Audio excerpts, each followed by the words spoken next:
All right. We should be live on YouTube. Shalom, shalom, shalom. Family, shalom, everyone. As we are here once again for another Shabbat teaching. As you see, the heading, the elect and the narrow path. The elect and the narrow path. That is what we'll be looking at today. I only hope we don't have any power at the moment, so we don't know how long this battery that we have will last for, but let's go as we begin. The elect. And was it a week or two ago we looked at the elect? And we're going to go, as usual, the Most High does not let us leave isolated. He moves us from one to the other. Now we get an understanding of the elect, we can get into more details. Who are the elect? We just want to refresh our memory as to who are the elect. The elect comes from the Hebrew H972 Bakir, which means choose or chosen one. Elect. Chosen one. In the New Testament, it is electos, G1588, which means select, by implication, favorite. So the New Testament kind of gives us a little more deeper insight in that it is those who the Most High has selected, his favorites. And I don't know what that favorite means, but it is what it says. Now, a reminder, I think we did it last time, not all people who say they believe or who say they are believers are actually the elect. Isaiah 65, let's go to verse 9. And see the elect. And I will bring forth a seed out of Jacob, and out of you. Go ahead. And I will bring forth a seed out of Jacob, and out of Yehuda, an inheritor of my mountains. And mine elect shall inherit it, and my servants shall dwell there. My elect shall inherit it, and my servants shall dwell there. So he will bring forth a seed out of Jacob. So the elect is a chosen seed out of Jacob, who will inherit Mount Zion. And he says, mine elect shall inherit it, and this elect here that he's talking about is Yahushua HaMashiach. And my servants, that are those of us who follow HaMashiach, shall dwell there, shall live there. And the Christians will tell you they'll be raptured away to heaven. What about Zion and the elect living there in the end? Verse 31 of Matthew 24. And he shall send his angels with a great sound of a trumpet, and they shall gather together his elect from the four winds, from one end of heaven to the other. So this elect will be gathered, this select will be gathered. So let's look at the elect and the narrow way or the narrow path. The elect and the narrow path. The elect will be delivered in the end according to what we just read. It's very important that not all believers are the elect. He will bring forth a seed out of Jacob, a chosen, a select, a favorite out of Jacob. Now, what we need to understand about the elect is that the elect will obey the commands and instructions of the Most High. The elect will not be consistently rebellious to the Most High, will not be consistently disobedient to the Most High.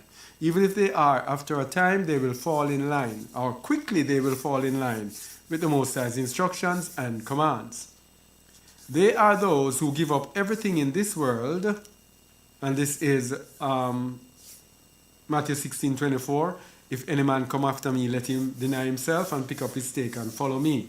The elect will be followers of Hamashiach because Hamashiach is the firstborn among many brethren. And the rest of the elect will be his brethren, which brings us to Isaiah 65:9 that we just read, that says, and mine elect shall inherit it, which is, who is? Yahushua Hamashiach. And how do we know that? In the book of Psalms 2, he said, ask of me, and I will give thee the heathen for thine inheritance and the uttermost parts of the earth for thy possession. So that is Hamashiach that he's speaking to in Isaiah 65:9. So if he is the firstborn among many brethren, and if it says in 1 John 2:6 that he that saith he abideth in him will also walk as he walked, that means the elect will be those who follow the way of Hamashiach, follow his lifestyle, follow his life pattern, willing to give up everything. If you are sitting at home holding on to what you think you have or what you do not have or what you might have, then you want to consider very carefully, are you walking in the ways of the elect? Yeah? And I'm saying this and doing this teaching to let people know what is required of us. What is required of us as believers, not as people in religion. What is required of us? And what is required of us is given to us in Malachi 6 verse 8, and we sang it this morning in our thing. He hath shown thee, O man, what is good, and what doth Yahuwah require of thee, but to do justly, and to love mercy, and to walk humbly with our Alua. This is what most of us are missing out. To walk humbly with our Alua. To walk with Yahuwah means to follow his instructions, every single instruction, one by one, bit by bit, no matter how daunting or how demanding it is. We follow his instructions. And that is how you walk with him. You cannot walk with him doing your own thing, walking your own way. We can say we do justly. Oh yes, we love mercy. But are we walking humbly with our Alua? So the elect will obey the commands and instructions of the Most High. They are those who give up everything in this world to be slaves or servants to the Most High and his Hamashiach. These are those who choose the narrow way. These are those who choose the narrow way, knowing that wide is the way that leads to destruction, and many there be that go in thereat. But narrow is the way, or straight is the gate, that leads to life, and few there be that find it. Remember, the elect are the few, his chosen, his favorites. So the elect are the actual Psalm 91 saints. Everybody reads this psalm and takes it to mean that it is about themselves. The Christians love this psalm, Psalm 91. I'm going to read a few verses. Read verse 1, please. He that dwelleth in the secret place of the Most High shall abide under the shadow of the Almighty. That I highlighted this secret place. How can we know the secret place of the Most High if we are not walking with him? He has shown thee, O man, what is good and what is your requirement. To do justly and to love mercy, and to walk humbly with our Alua. If we are not walking humbly with our Alua, how can we know the secret place? Do we think we can just get up and recite, he that dwelleth in a secret place, and think, voila, the Most High is going to bring us in his secret place? No, we have to do what it takes, because the Most High is very meticulous. Yeah? He, step by step, leads us and teaches us and guides us along the way. He guides us with his eye. He shows us where we should go. If we do not go where he shows us, then guess what? He says he will send you a strong delusion. So you will be in religion, thinking you're following him, thinking you're going his way. But because you have rejected him, he has rejected you. And you don't know. Yeah? So that is why for us, we have to just follow the way of the Most High. Because you know, if we follow him, he will never leave us behind. But following him is very demanding. I won't tell you Very demanding. It means giving up everything and be willing to suffer, suffer, and suffer. But that is what the Bible says. And this is what we need to do. Psalms 91 verse 9 now. Because thou hast made Yahuwah, which is my refuge, even the Most High, thy habitation. Thy habitation means thy dwelling place. You have to live with him. You have to walk with him. Yeah? Verse 10. There shall no evil befall thee. All right. So, a prerequisite for now, evil befalling us, is to make him our dwelling place. Is to totally walk with him. Continue. Neither shall any plague come nigh thy dwelling. Continue. For he shall give his angels charge over thee, to keep thee in all thy ways. Are you there? No, verse 14, sorry. Because he hath set his love upon me. This is what the Most High is saying now. The Most High is telling you why and how you qualify to be in this secret place. Verse 14. Because he hath set his love upon me. So how do we set our love upon the Most High? If you love me, do what? Keep my commandments. So if we obey him and follow him to the T, he says, I will take it that we have set our love upon him. Otherwise, we do not love him. If we don't follow him, every instruction that he gives us, that means we love someone or something else more than him. Read 14 again, please. Because he hath set his love upon me, therefore will I deliver him. I will set him on high. Why? Because he hath known my name. How can we know his name? You think to know Yahuwah's name? You think to know Yahuwah's name is to know his name is Yahuwah? And this is a misunderstanding that many people have. Go out every day. His name is Yahuwah and spelling it out. Yad, hey, wah, hey, and all of that. That's not knowing Yahuwah's name. To know his name is to know his authority, to know his character. Which is why Hamashiach said in John 17:3, and this is life eternal, that they may know thee, the only true Alua, and Yahusha Hamashiach, whom thou hast sent. I don't claim to know the Most High. All in all. He's so awesome. You cannot know him. But I know from what I know of him that most of the people who are listening to this, most of the people who watch this, they don't know him. Why? To know him, you have to walk after him. The Most High does not reveal himself only to us through words. He shows you the words and then you read the words and say, I know Yahuwah. You have to be living him. Literally living him. And when you're living him, that is when you get to know him. And you cannot live him unless you obey his commands, his instructions for you. You cannot know him. And it is in obeying his instructions for these years that I realize that most people don't know Yahuwah. When they're there talking, you're trying to correct them. They have things that they read in textbook. The things in the textbooks. It's up, we should put it, it's going to come back. The things in the textbook. Oh boy. Internet. Zoom. Come back.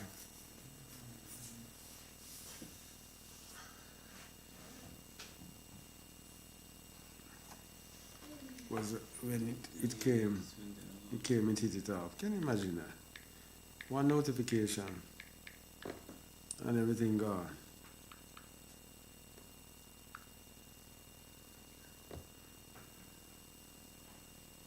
Put that on Zoom. All right. So, yes, the textbook is there for a foundation to get us to understand him. But walking with him is how we truly get to know his name, get to know his authority. Now, just a reminder again that the elect are chosen by the Most High. They are his favorites. Mark 13 verse 20. So the elect are chosen by the Most High. Mark 13:20. And except that Yahuwah had shortened those days, no flesh should be saved. But for the elect's sake, whom he hath chosen, he hath shortened the days. But it's kind of very sticky now. Whom the Most High has chosen. So we have to start thinking, why did the Most High choose us? Did the Most High choose us? And this is a topic that I don't even like to go into, to make people feel as if, boy, it's hopeless for them. We're not saying it's hopeless. We're telling you about the elect, his favorites, his chosen. Because if you look at the top here, by implication, favorite. And in Matthew 22:14, it tells us, for many are called, but few are chosen. How many are chosen? Few. So if few are chosen, and the elect are his favorite, his chosen, that means the elect is few. The elect is few. The elect are the few chosen ones by the Most High. And we see the number 144,000 in the book of Revelation, that he told the angels, don't, what did he say, don't do again, until I have sealed the elect. That's Revelation 7.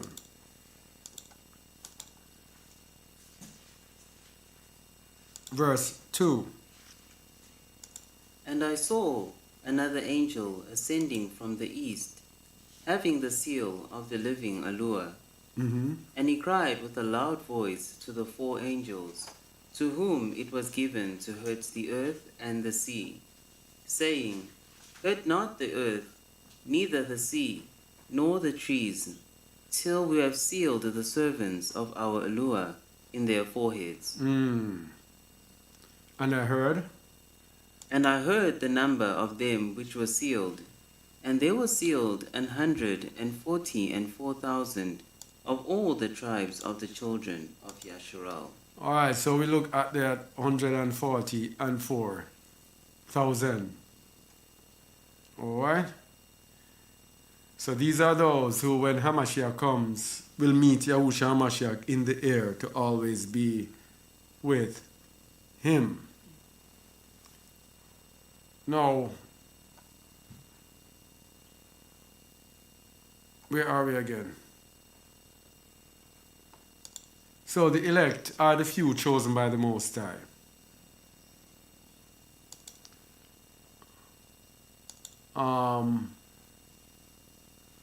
I think I missed out something.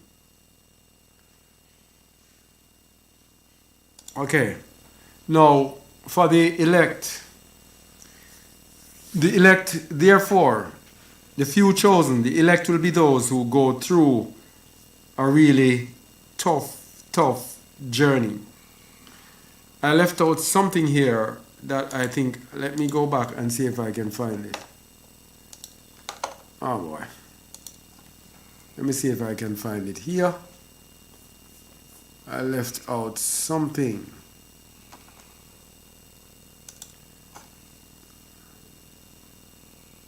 Let me see, the elect. Yeah. So before entering the kingdom, the elect must go through it. And when I say it, we mean trouble.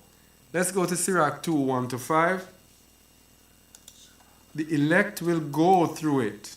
It won't be an easy ride. Sirach or Ecclesiasticus, chapter 2, verses 1-5. My son, if you come to serve Yahuwah, prepare your soul for temptation. Set your heart aright, and constantly endure, and make not haste in time of trouble. Cleave unto him, and depart not away, that you may be increased at your last end. Whatsoever is brought up, you take cheerfully. Whatsoever is brought upon you, take cheerfully, and be patient when you are charged to a low estate. Changed to a low estate. For gold is tried in the fire, and acceptable men in the furnace of adversity. Acceptable men in the furnace of adversity. In the furnace of trouble, That is where acceptable men are tried. Okay? So the elect will have to go through it. But before going through it, they first have to be set apart. Leviticus 20, verse 2. Leviticus 20, verse 2. Again, thou shalt say to the children of Yasharal, whosoever ye be of the children of Yasharal, or of the strangers that sojourn in Yasharal. No, that is the wrong verse. That is the wrong one. Sorry again. Let me get the verse again. What's wrong today? Last week it was the same. Leviticus 20, verse 26, rather. Sorry about that. And let me change it up here before we continue. There. Alright. Alright, go.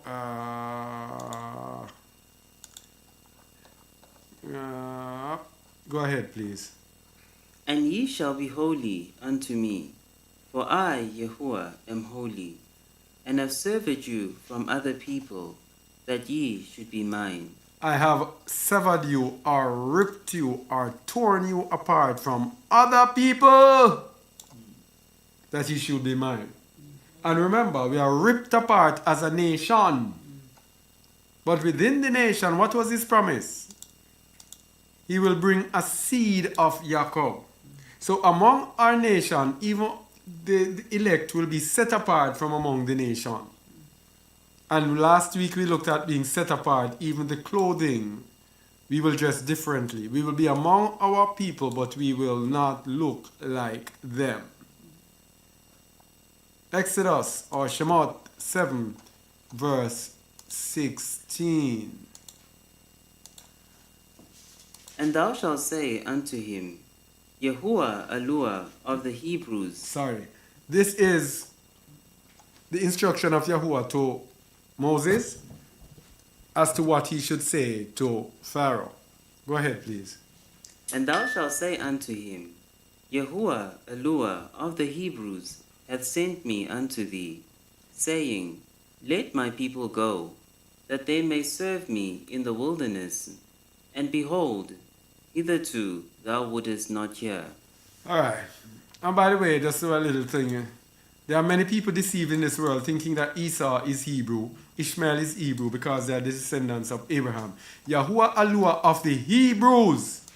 Yahuwah never claimed to be the Eluah of the children of Edom, nor of the Ishmaelites, nor of any nations. As a matter of fact, in Joel 2:27, it says, And ye shall know that I am in the midst of Yasharal. Yay! And I'm Yahuwah, thy Eluah, and none else. None else. Can you turn off that, please?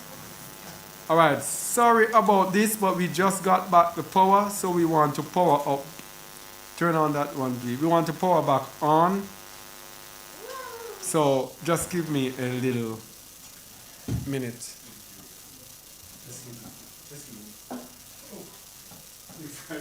No.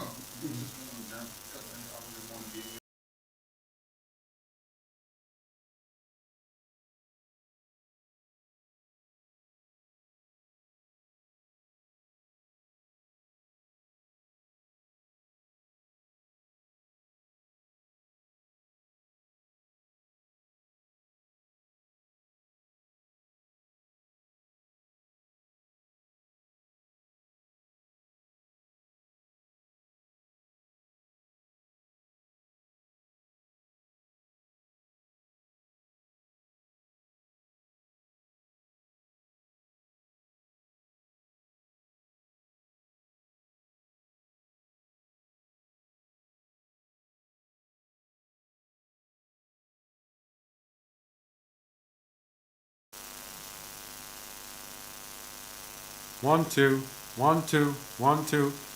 All right. Sorry about that.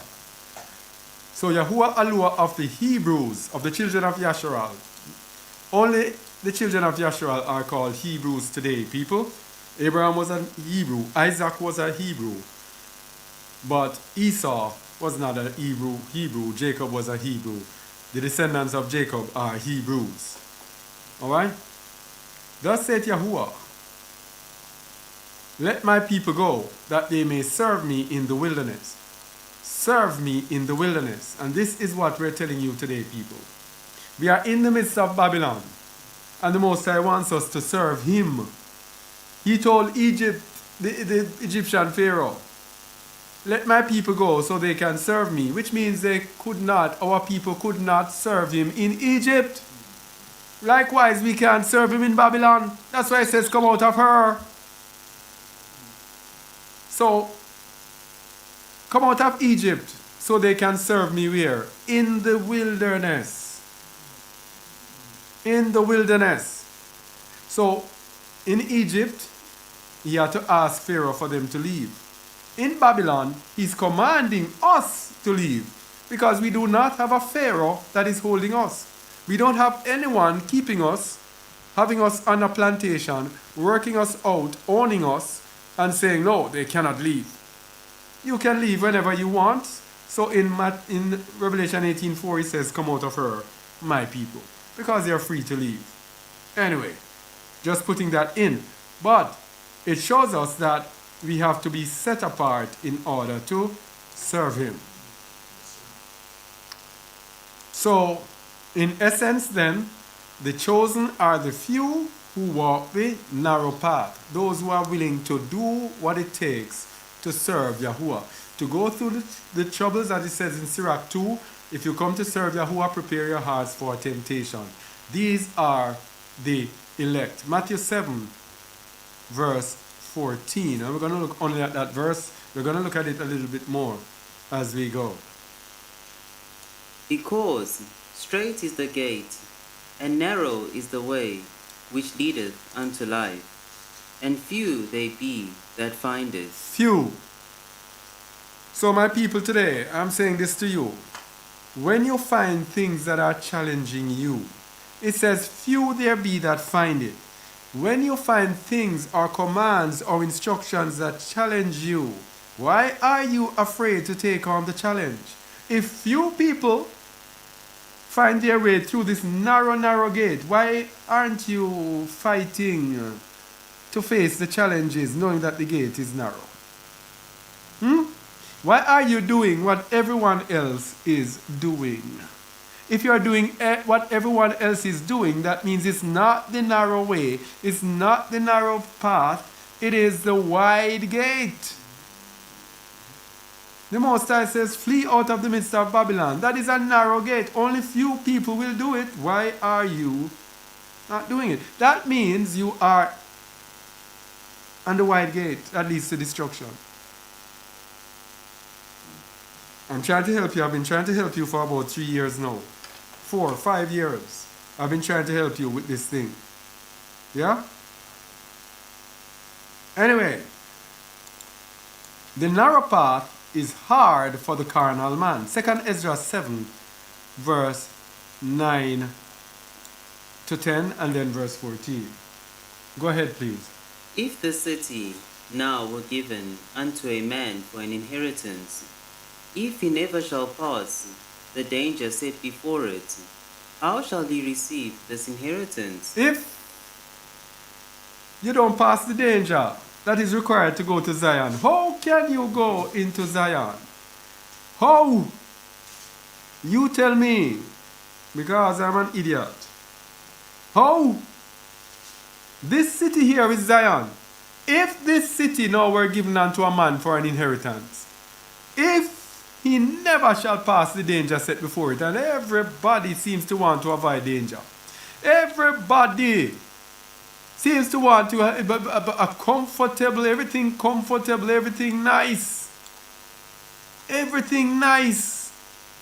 And people asking questions as to, is it okay? Is it nice there? Can you get this? Can you get this to buy? Can you get that? Nobody wants to go through the narrow. And these are words that we have learned from I was a child. I hear about narrow way and narrow path and wide gate and destruction.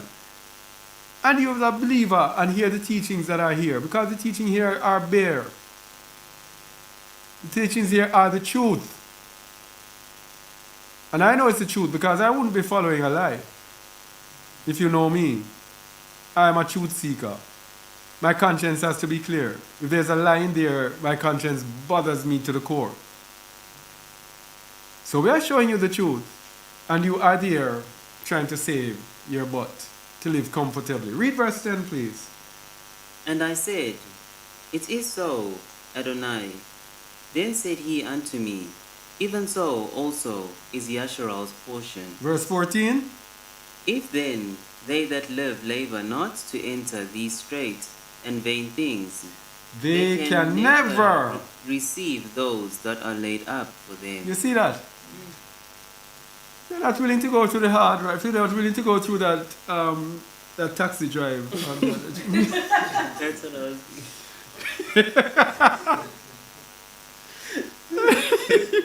If you're not willing to go through that with a smile, how can you go to Zion? Eh?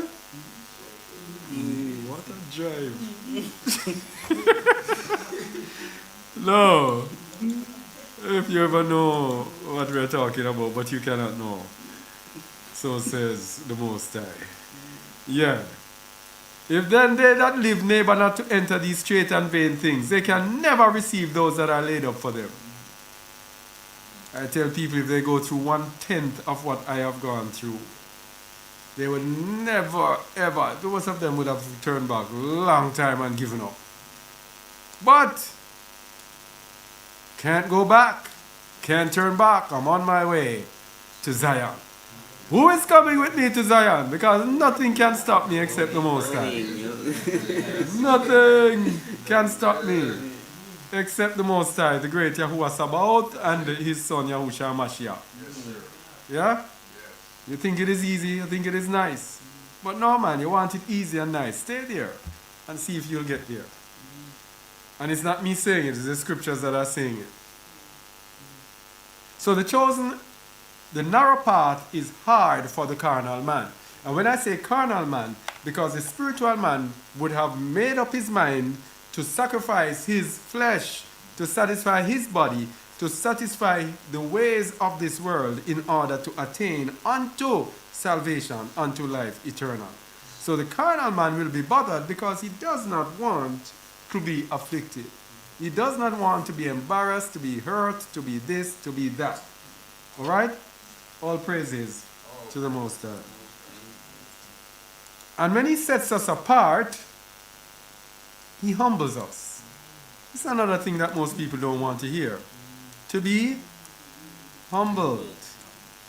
Because religion today is made up of a whole lot of proud people. He humbles us throughout the journey in order to bring us where he wants us to go. Let's go to Deuteronomy 8 verses 1 to 16. We go backwards to see what it is that does not change. Deuteronomy 8 verses 1 to 16. To the law and to the testimony, if they speak not according to this word, it is because there is no light in them. Go ahead, please.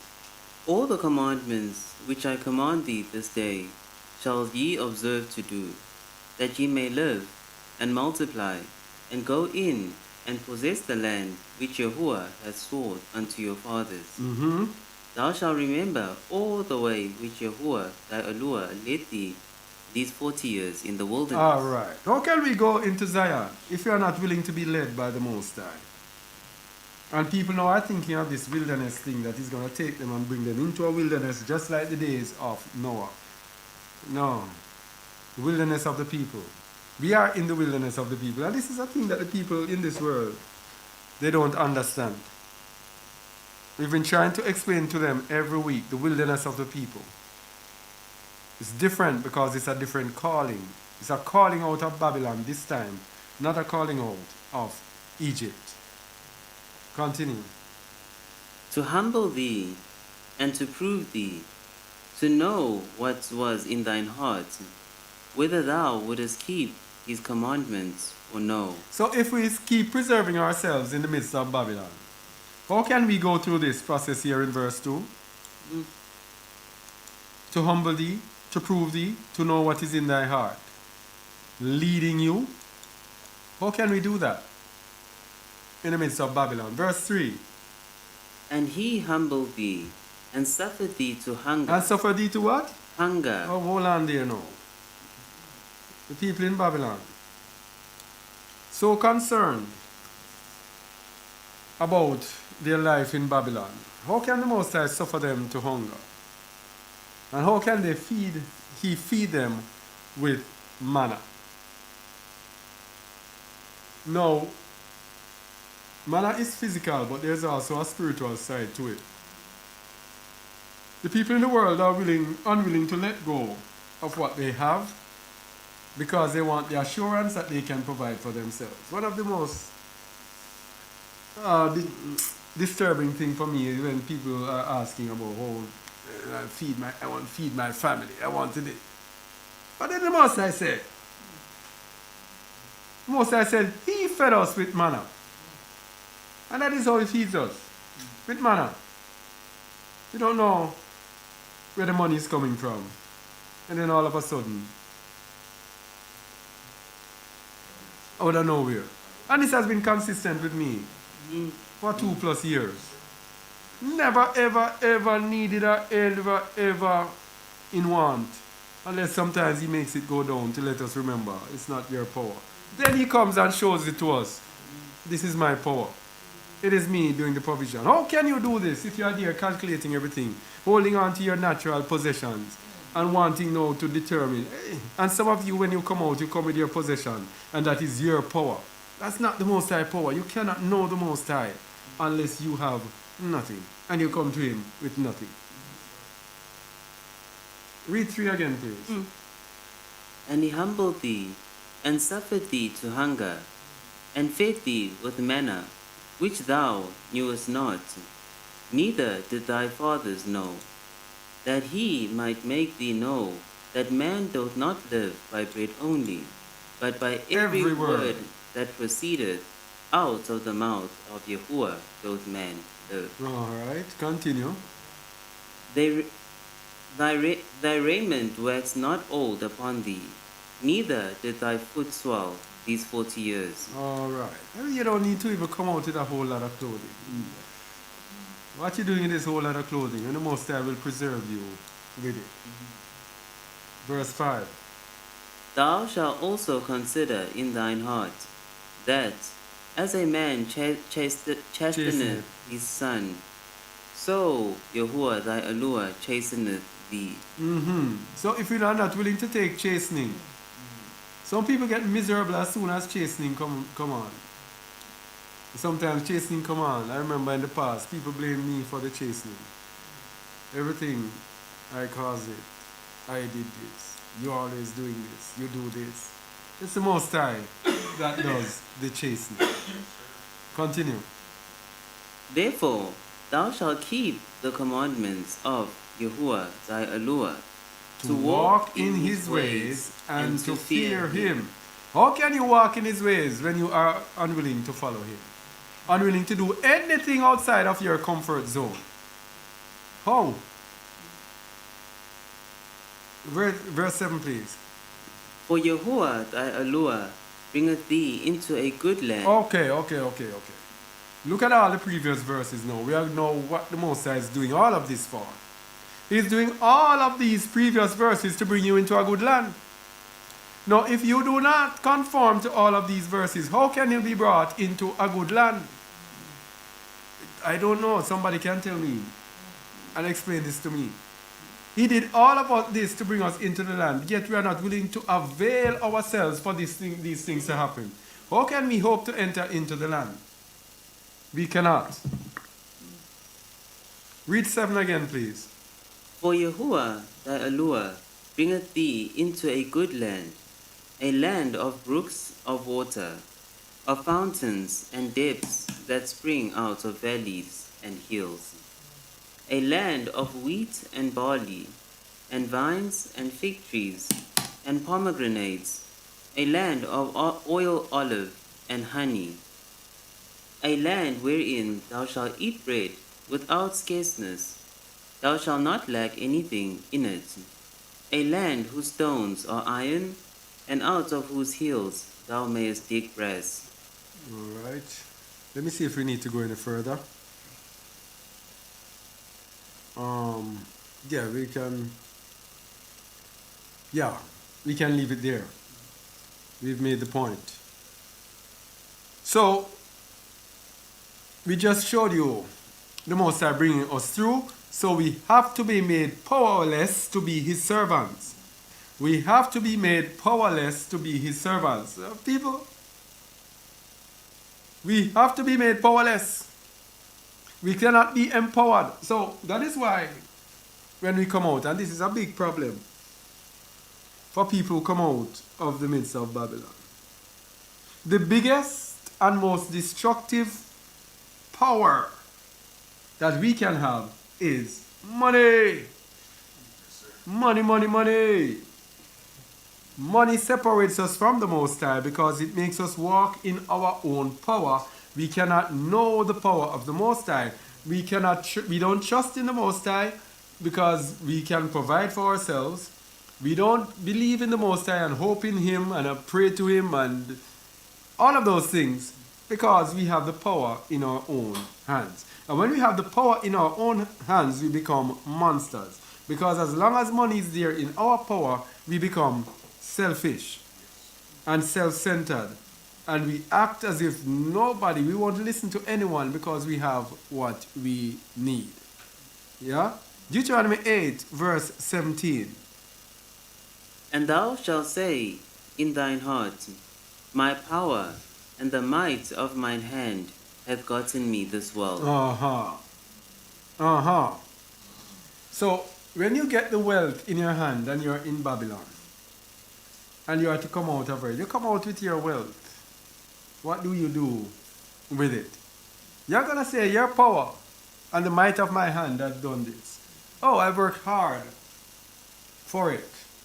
Not realizing that it is the Most High who actually gave it to you in the first place. And so, it should be nothing for you to give it up. Believing and trusting in the Most High is being willing to give up everything. The problem in this world is that people are not willing to give up. People are not willing to deny themselves to serve the Most High. I don't know what they probably think this is a fairy tale or something. But let me tell you something. Everything you read in the scriptures in the Bible, it is spot on. Yahuwah is as real as you are. Real, real, real. And everything that He says in the scriptures is true. And if you follow them to the T, you will attain unto life. Go to verse 18 of Deuteronomy 8. But thou shalt remember Yahuwah thy Elohah, for it is He That giveth thee power to get wealth. that He may establish His covenant, which He swore unto thy fathers, as it is this day. Yahuwah gave you the wealth. Why are you letting the wealth stop you? Many people are there, they don't want to leave their wealth or their possessions. Hey, that's spiritual suicide.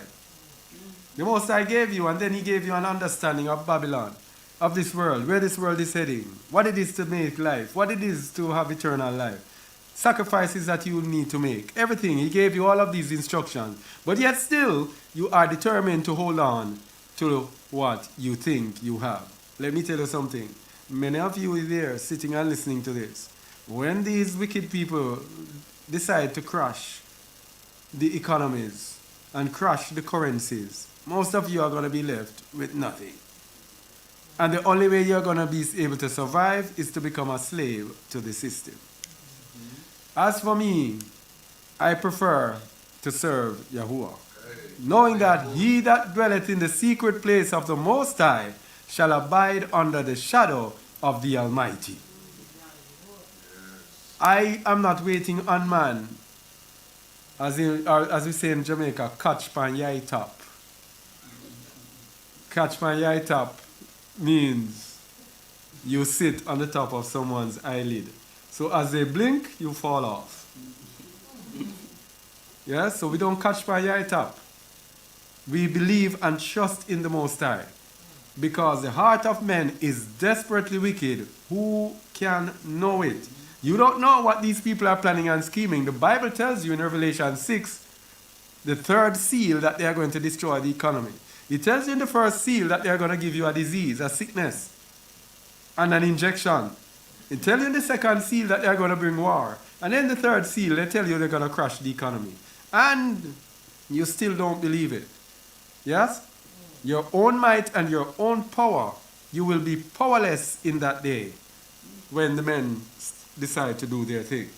So we must consider ourselves as unprofitable servants as well. We are looking at how the elect should be.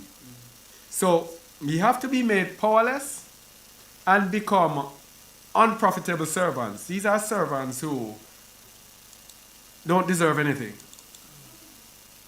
That's how we have to look on life. This is the humility that we need to possess. We are servants, but we don't deserve anything from our master. Whatever we get, we take. Luke 17, 5 to 10.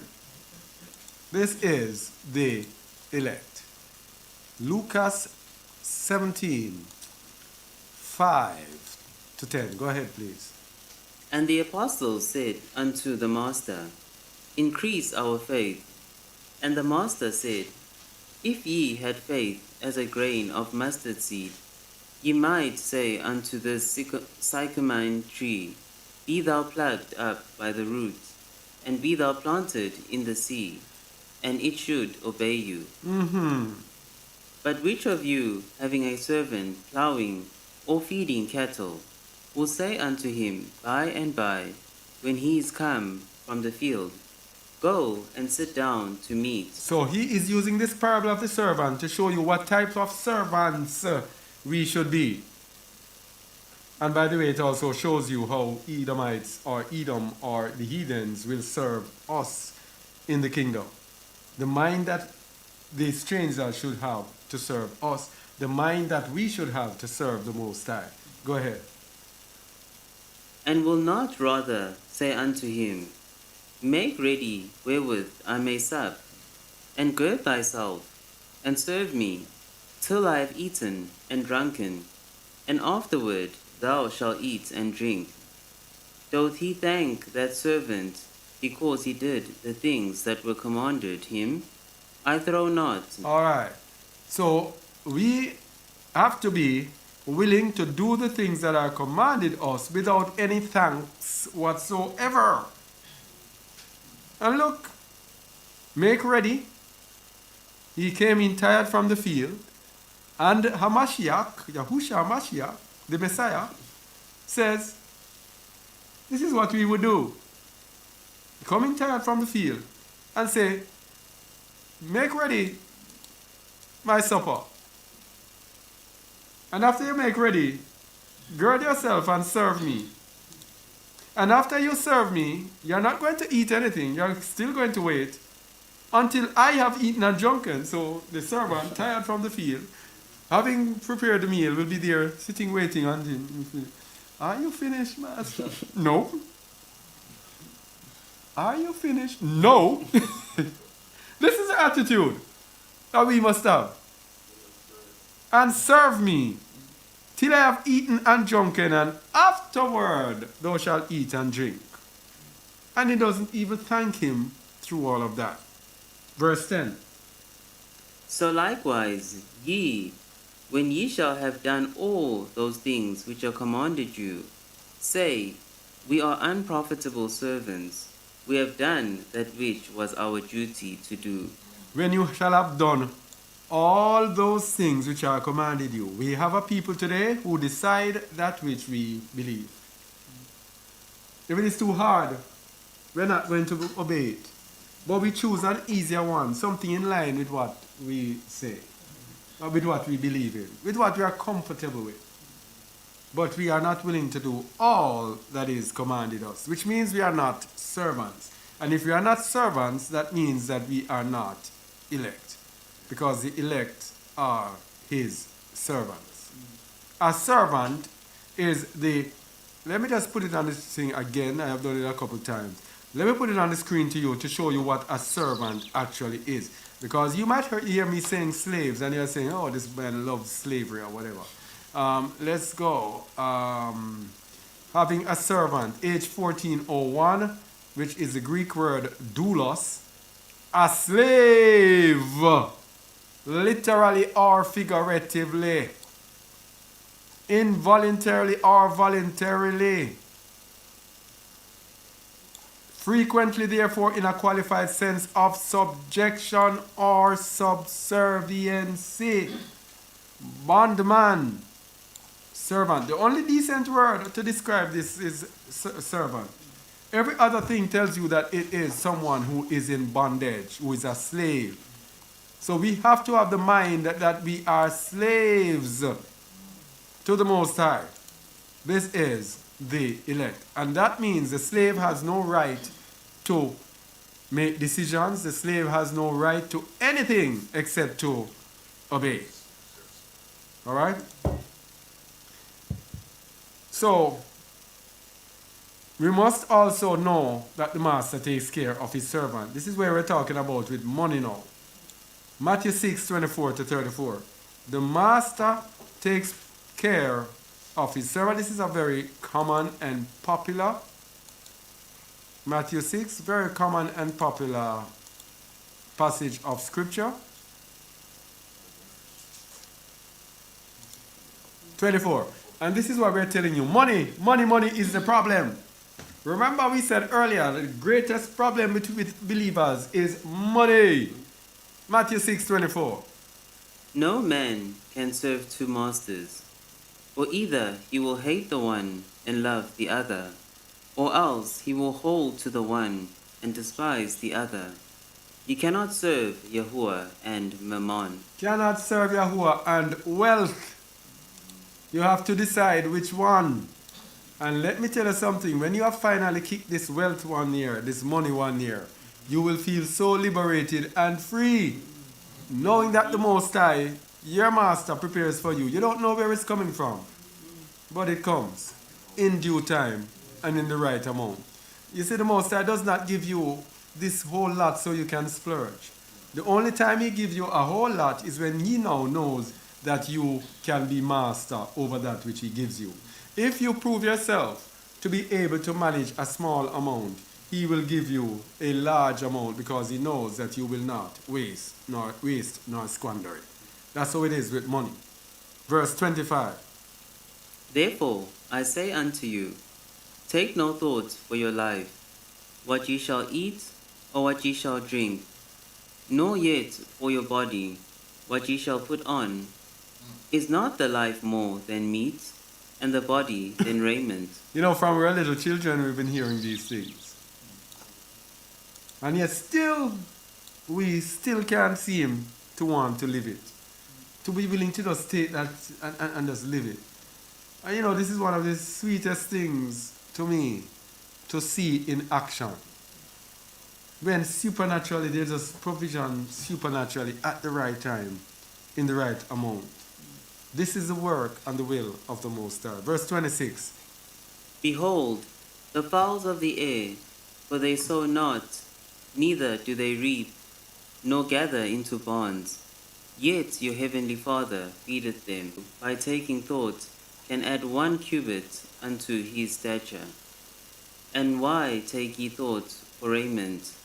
Consider the lilies of the valley, how they grow.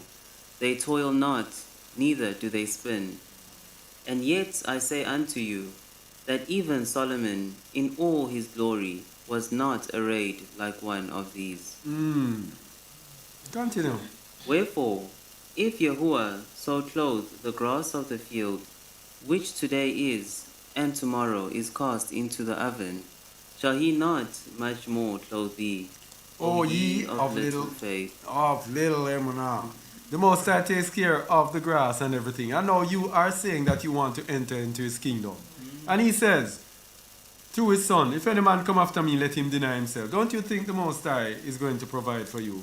He provides for the grass and the birds and the bees and the flowers and the trees. Don't you think he will provide for you, O ye of little emunah? Verse 31.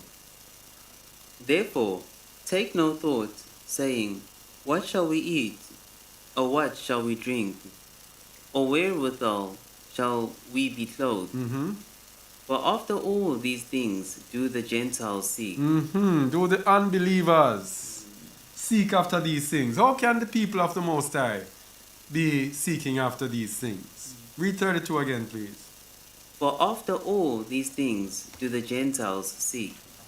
For your heavenly Father knoweth that ye have need of all these things.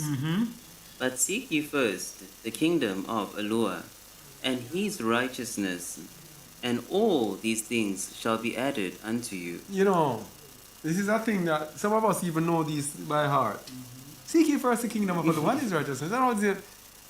And this is what is required for us to move forward. And you know that many people are stuck here. Many people are stuck here. Cannot surrender to the Most High and say, all right, Father, take care of my needs. I'm going to serve you. I'm going to do everything that you say because I want to attain unto your kingdom. Read 34, please.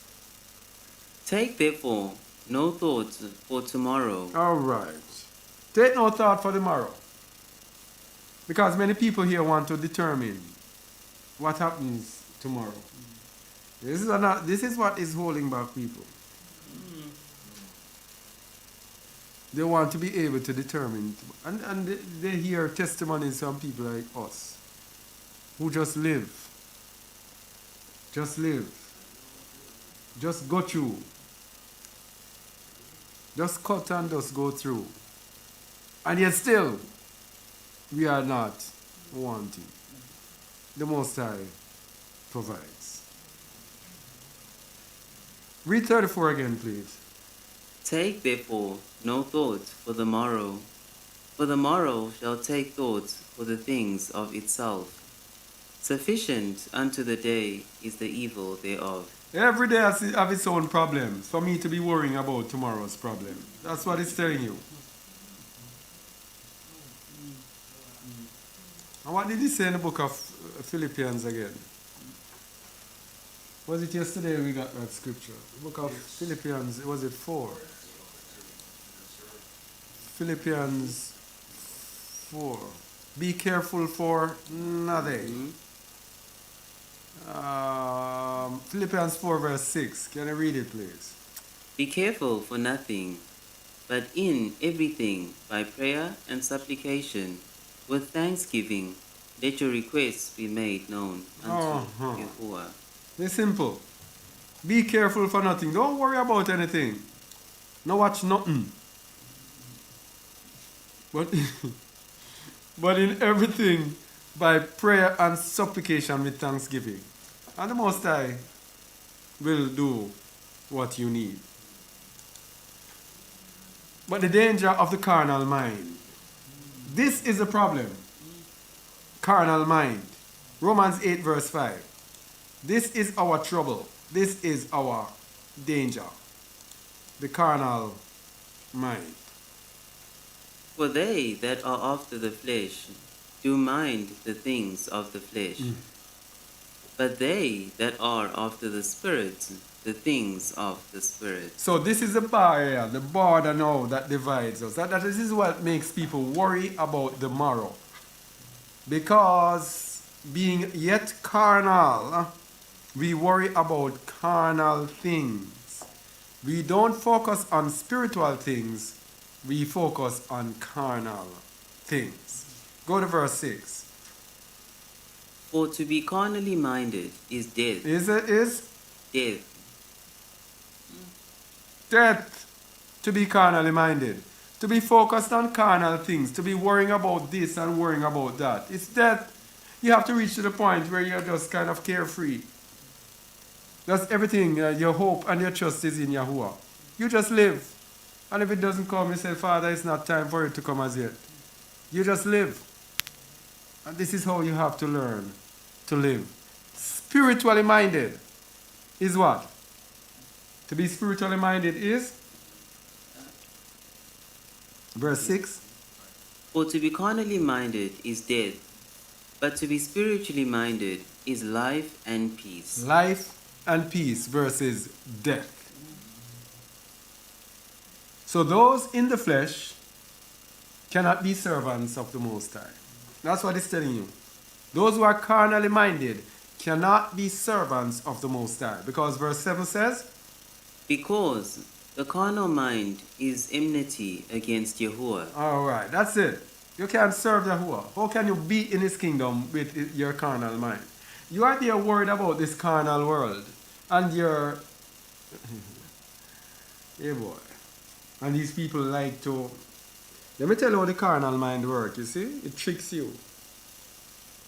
Listen to this idiot here. You see, when you're carnally minded, you are going to justify yourself and justify your situation. You don't want to feel bad within yourself, so you find a way to justify yourself.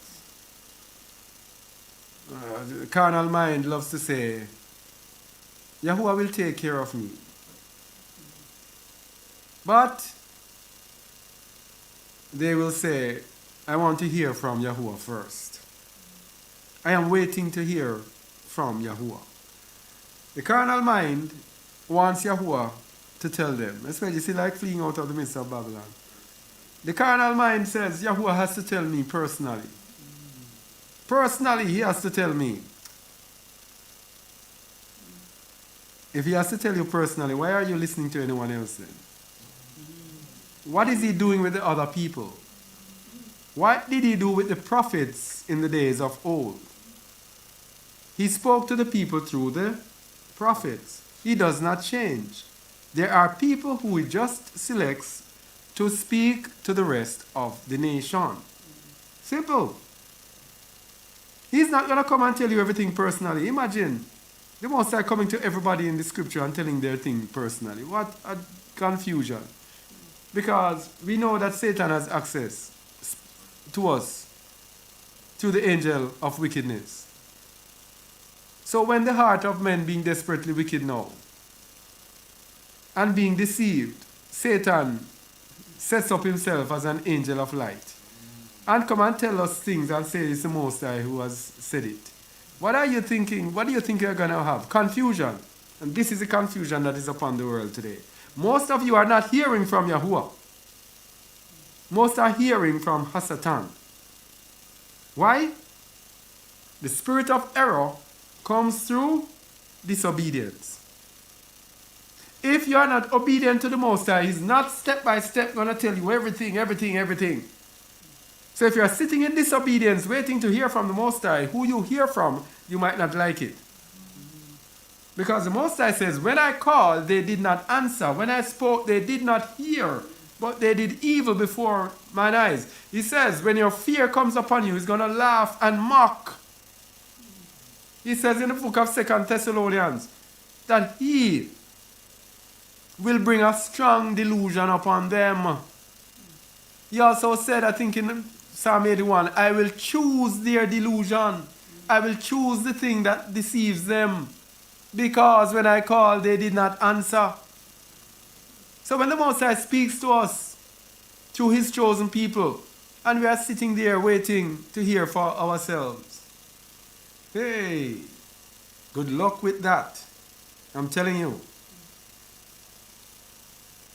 So that carnal mind, wanting to stay where it is, and you know another thing is undermining. You see, because everybody out there popular, they will listen to popular people when they speak. They will say, for example, I've seen many times I have said some things and then big channels come and say, and you will see the chatter on it, wow, this and that and that and this. And I said, but we said it here and nobody said anything. You see it? So popularity also drives our people. People are afraid to believe and trust in just a word. But you're going to get the surprise of your life, but it's going to be too late. You are going to get the surprise because you don't know what the Most High is doing with us. Yes? But we won't say it anymore. So, because of that carnal mind, yes? In verse 7 it says, is enmity against Alua. You think he's your friend, he's going to come and speak to you. But you don't know that it's enmity. For it is not subject to the law of Yahuwah, neither indeed can be. so then, So then, they that are in the flesh cannot please Yahuwah. You see what I'm saying? So you're there sitting to wait on Yahuwah. Yahuwah is angry with you for disobeying. And you're there sitting, oh, I am waiting on Yahuwah. Yahuwah will tell me. He will talk to me. Eh? And sometimes Yahuwah will talk to you, yes, but he talks to you to a point. You never know when he's going to say, hey, this is enough. I've tried with you, I've spoken, you won't hear. Well, that's it. And he cuts it. They that are in the flesh cannot please Yahuwah. So those in the Ruach, those who are not in the flesh but in the Ruach, will have the spirit of the Messiah in them. Will have Ruach Messiah. Romans 8 verse 9. But ye are not in the flesh, but in the Spirit. If so be that the Spirit of Yahuwah dwell in you. Now, if any man have not the Spirit of Hamashiach, he is none of his. The Ruach of Hamashiach is going to be in the elect. Because he that saith he abideth in him will also walk even as he walked.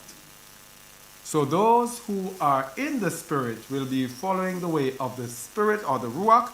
And remember, before Hamashiach left, when he spoke about the Ruach, he says the Ruach will guide you into all truth.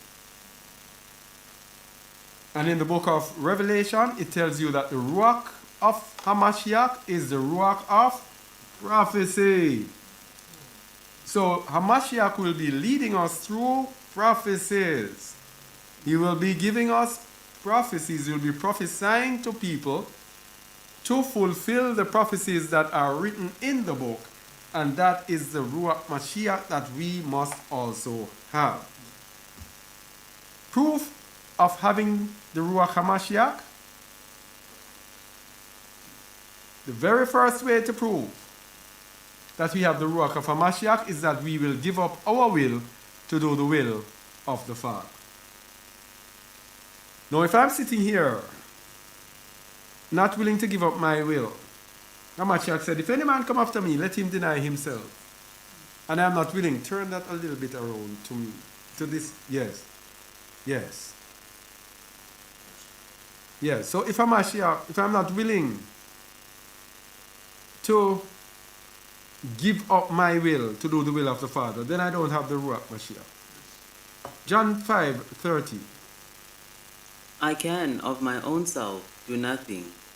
As I hear, I judge, and my judgment is just, because I seek not mine own will, but the will of the Father which hath sent me. You see that?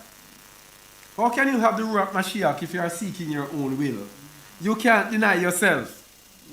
Weeks upon weeks, months upon months, years upon years, we've been saying just a word, deny self. And people still haven't denied themselves. How can you think about having the Ruach Mashiach? How can you be the elect? How can you be chosen of the Most High if you are not willing to give up your will? He says, I can by myself do nothing. And this brings me to Acts 15:4-6. He said the same thing. Listen to this. Acts 15 just came across my mind. He said, I can of myself do nothing. Here's what he's going to say to us, that we ourselves now cannot do anything without him. John 15.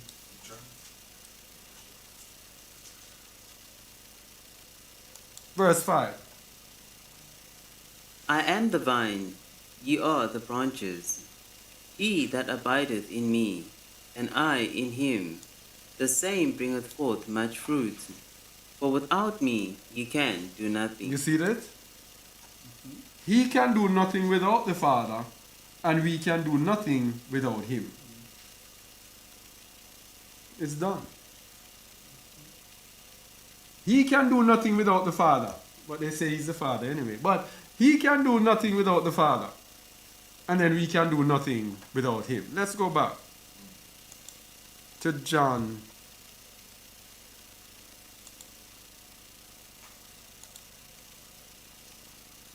Yeah. I can of mine own self do nothing. As I hear, I judge, and my judgment is just, because I seek not my own will, but the will of the Father which hath sent me. It's the same thing with us. Our judgment will be just because we are of the Ruach of Hamashiach. John 6:38 again, which shows that he does not do anything of his own will.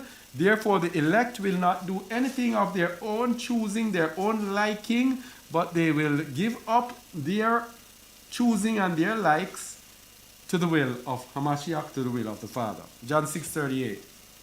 For I came down from heaven, not to do mine own will, but the will of him that sent me. And now we have to do the same thing.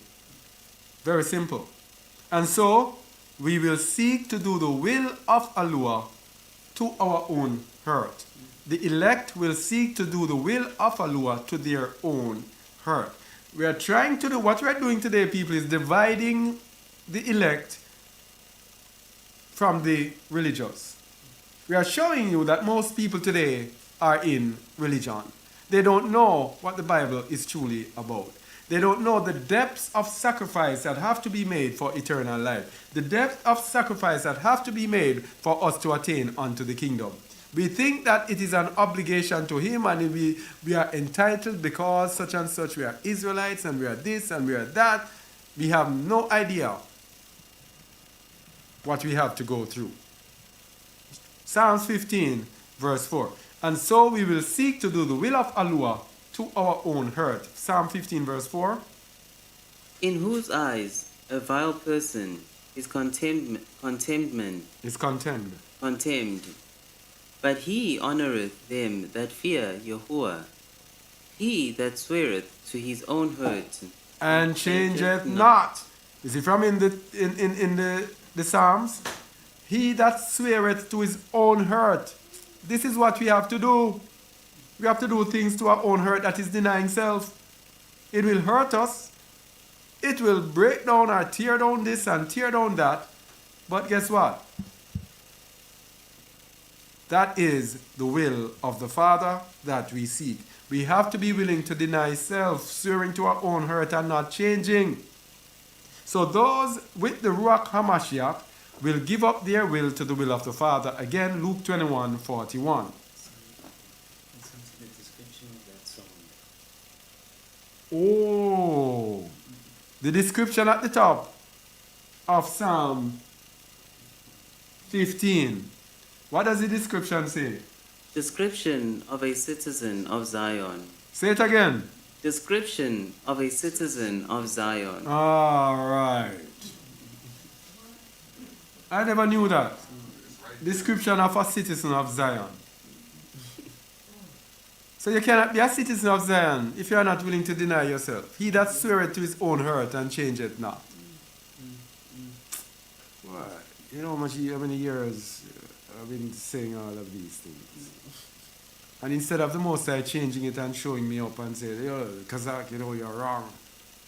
And every week the Most High is giving us more and more and more and more.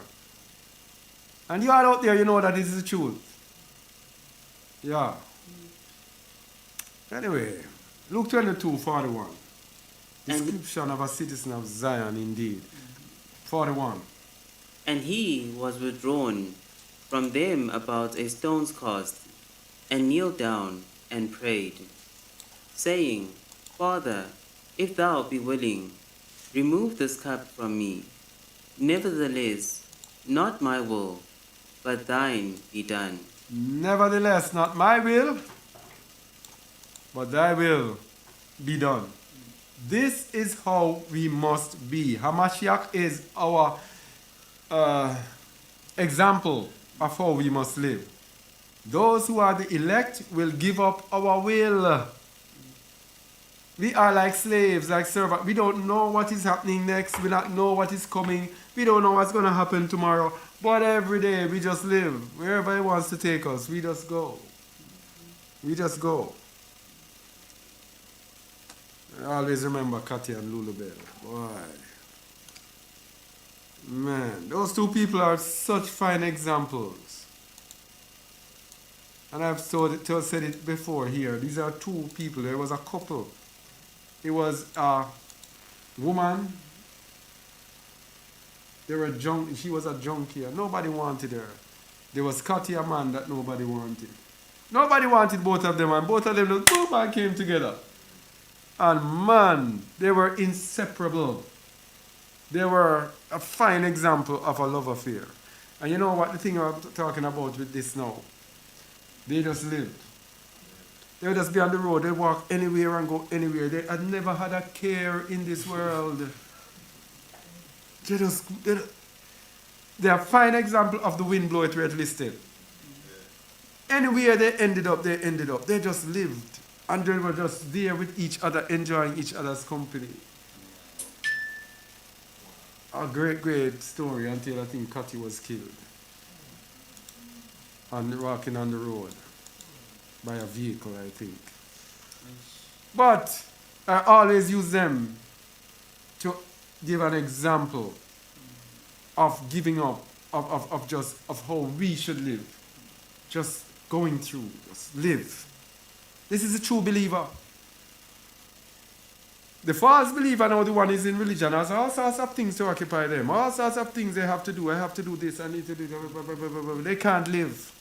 They cannot be free because they have not surrendered themselves to the system. They are still held on to by Babylon and still trying to serve Alua and Mammon. So, how can we seek to walk in righteousness and to give up our will? It is the conscience which regulates this choice. The conscience. The testament of the 12 patriarchs, the conscience. Let's go to the testament of Yehuda and how the conscience works in a true believer. It is, we are at what? 18:2 to 24.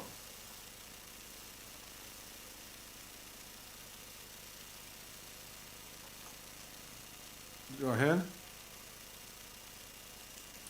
Testament of Judah, which is at page 37. Shimon is the first, Judah is the fourth. You're going the other wrong. No. Yeah. Judah, no.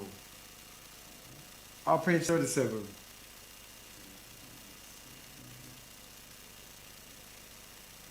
(18:2). Guard yourselves. Guard yourselves, therefore, my children, against sexual promiscuity and love of money. There we go with the love of money. This was from the days of Judah. Love of money. And we just said money is the greatest enemy of us today, coming out and seeking to enter Zion. Continue. Listen. Listen to Yehuda, your father, for these things distance you from the Torah of Elohim. Yeah, that's what we just said, didn't we? That when you have money, it just comes between you and the Most High. You cannot serve the Most High and Mammon. Man, you have to be willing to give up everything, man. You come out with your money. And many people are doing this today, relocating.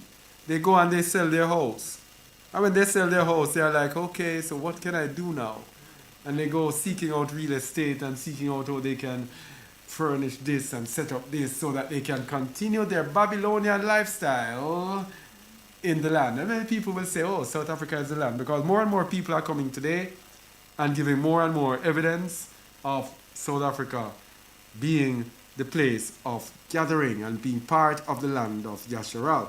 Many people want to come here and they want to buy this and buy this house and do this and do that, not knowing that the Most High does not work in a haphazard fashion. He's an allure of order. And in the book of Zephaniah 2, every week I'm with this, he says, gather yourselves alone, gather yourselves together. So all you people out there, coming out of Zion and thinking you can go and you cash out and then live your life in this land, you'll be left behind. As I tell you that this land is a big land. And if I tell you that this land is big.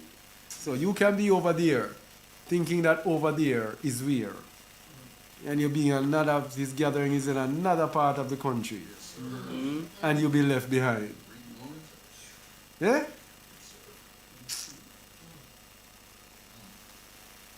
I'm telling you. Imagine a journey from one part of this country to the other. Taking 32 hours.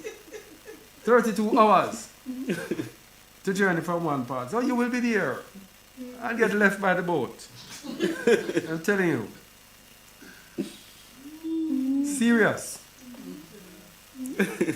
So, money, problem. Verse 3. Listen to Yehuda, your father, for these things distant you from the Torah of Elohim. Blind the direction of the soul. So your soul is going to be focused in the wrong direction. And what else does it teach? And teach arrogance. That is why when people with money come out and they come out among us, they are so arrogant. As long as they have their money and hold on to their money, you can't talk to them. Least little thing bothers them. Least little things, okay, I'm gone. Because they have their money. Goes elsewhere and set up their nice little thing that they always wanted to do. But they just come here waiting for an excuse to find some fault. And when they find fault, they just go. Because that is what they wanted in the first place. Money! Money! I can tell you. Continue. They do not permit a man to show mercy to his neighbor. They deprive his soul of all goodness. Remember, we're talking about sexual promiscuity and the love of money. Continue. And oppress him with hardships and grief. They take away sleep from him and utterly waste his flesh. They impede the sacrifices to Elohim. He does not remember the blessings of Elohim. How can you? He does not obey the prophet when he speaks. How can you? And he is offended by a pious word. Man, I have lived all of these. You see? Does not remember the barakah of the Most High. Does not obey the prophet when he speaks and is offended by a set apart word. Money! Verse 6. For two passions contrary to Elohim commands enslave him, so that he is Unable to obey. Elohim. Unable to obey. Money chains us down. They blind? They blind his soul, and he goes about in the day as though it were night. Blinded, cannot see anything. Verse 1. My children, love of money leads to idolatry. Because once they are led astray by money, they designate a god. They designate as gods those who are not gods. It makes anyone who has it go out of his mind. Continue. On account of money, I utterly lost my children, and had it not been for the penitence of my flesh, the humility of my soul, and the prayers of my father, Jacob, I would have met death childless. But the Elohim of my father, who is compassionate and merciful, pardoned me because I acted in ignorance. Now we are at the part now. Pay attention to this now. The prince of error blinded me, All right. And I was what? and I was ignorant. All right. The prince of error is waiting for you to love money or to love some form of sin, something. And he awaits because he cannot act unless you surrender and give up yourself to him. So when you love the money, he's there waiting. As soon as you are there loving the money, he has you. Blinding you through your passions. As a human being, as flesh. What did we just say earlier about the carnal mind? The carnal mind is enmity to Alua. So because it is enmity to Alua, it is now friend to the devil. So you loving money, you become an enemy of the Most High and a friend of Hasatan. Read 4 again, please.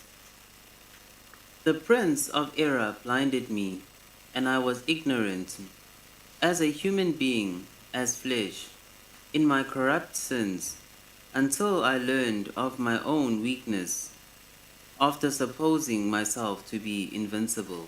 So another thing about the elect will not be slaves to money. The elect will not be slaves to money. They'll be willing to give up everything at any time for the Most High. That's why they are his favorites, his chosen. Verse 1.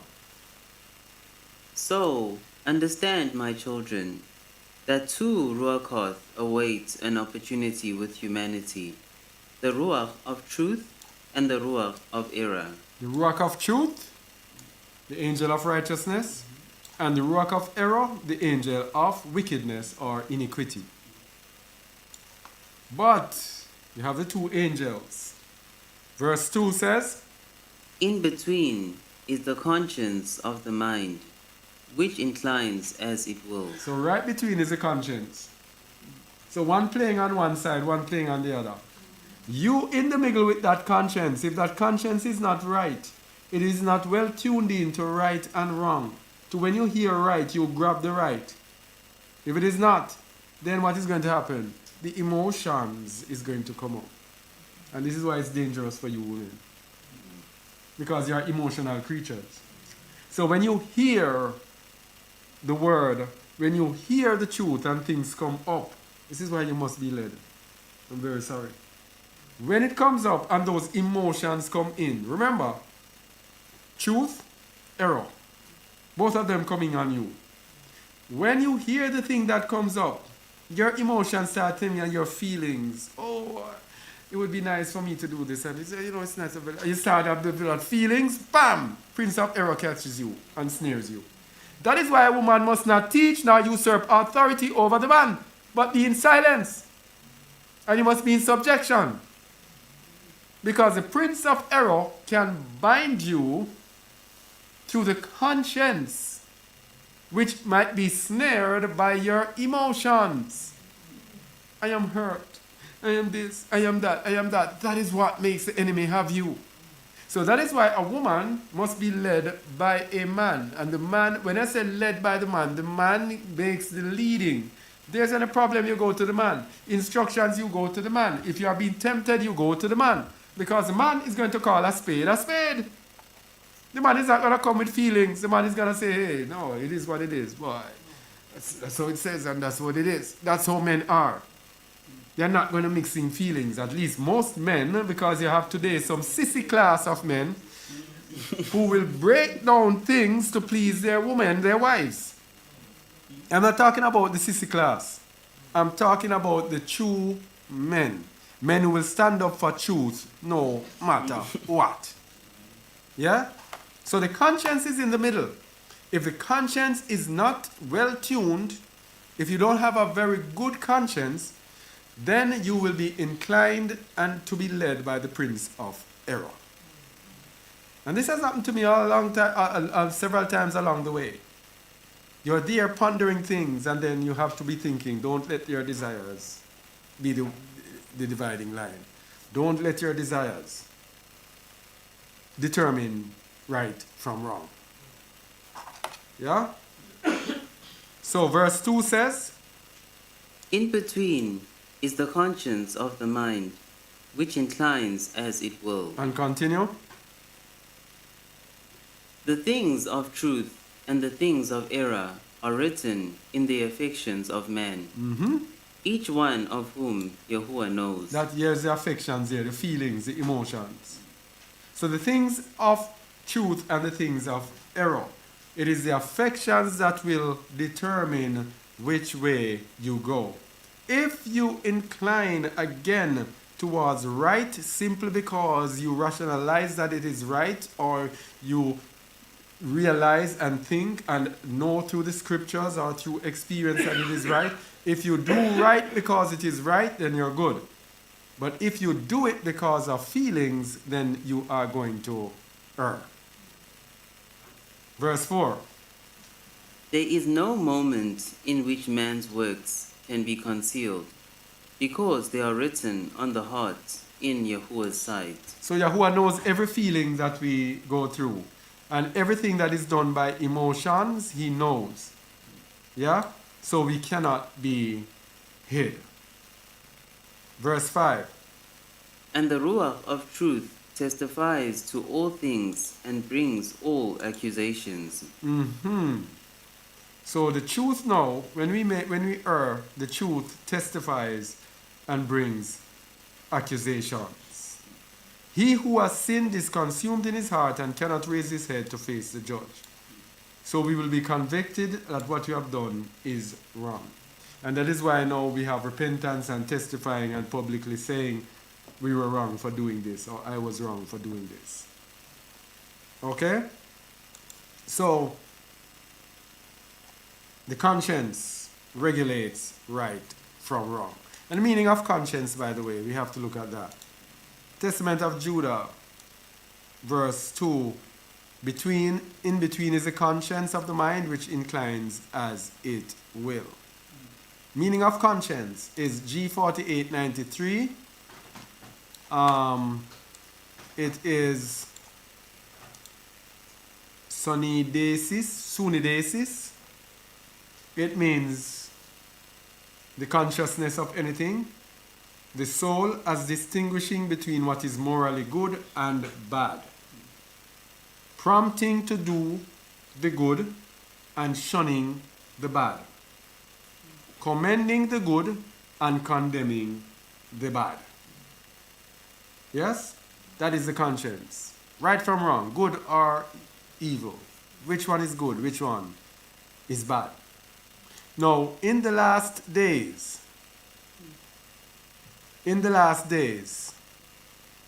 many shall fall away, having their consciences seared.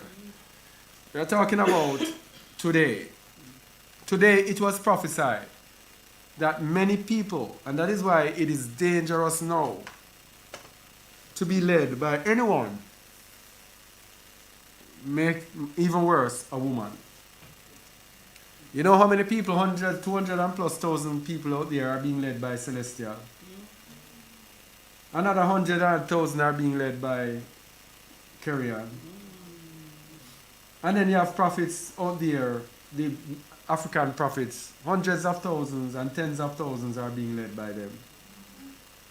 These are people who are in Babylon, loving Babylon, refuse to leave Babylon, refuse to even follow the way of truth. Most of what we are learning and getting, they're not getting it. And people are letting these people, hundreds of thousands of people, and the Bible prophesied that this would happen. Many shall fall away, having their consciences seared. Their conscience is seared. That means there is no distinction between right and wrong. We cannot rightly divide right from wrong. Most people today. 1 Timothy 4, verses 1 to 2. Now the Spirit speaketh expressly, that in the latter times Today, some shall depart from the faith, giving heed to seducing spirits all right? and doctrines of devils. Oh, ho, ho, ho. Look at this. Seducing record. Depart from the Emuna. How many times have you heard me say that most people in this world, they are not living what is being preached? We are trying to live what is being preached. We don't say we are perfect or we know everything or we are right or everything. But we are trying to live what is being preached. And when you look, I can hardly find anyone to listen to, because hardly anyone is preaching that which is written. Everybody preaching another gospel, their own gospel. So many people are departing away from the truth, and they don't know, because they're following and being misled, giving heed to seducing ruachot and doctrines of devils that are in people who are in disobedience to the Most High. To know people, if you want to know who to follow, judge people who are following the scriptures to the T. People are willing to their own hurt to follow the instructions of the Most High. If there are people who are interested in mammon, in money, run from them. The Bible told you. Verse 2 of 1 Timothy 4. Speaking lies in hypocrisy, having their conscience seared with a hot iron. You see it? Who have their conscience seared? Those in the latter times who will depart from the faith and will be led by seducing spirits and doctrines of devils. Are we teaching here doctrines of devils? You need to judge this, you are listening to this. Because you cannot just be listening to people and let people mislead you. That's crazy.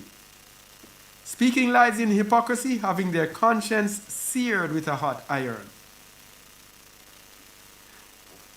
Now, it was also again in 2 Timothy 3 about what would happen today in the latter times. Today, 2 Timothy 3:1. This know also, that in the last days perilous times shall come. For men shall be lovers of their own selves. And then we see all of this happening today. And people who love their own selves, we see people listening to them. Read verse 2 again, please.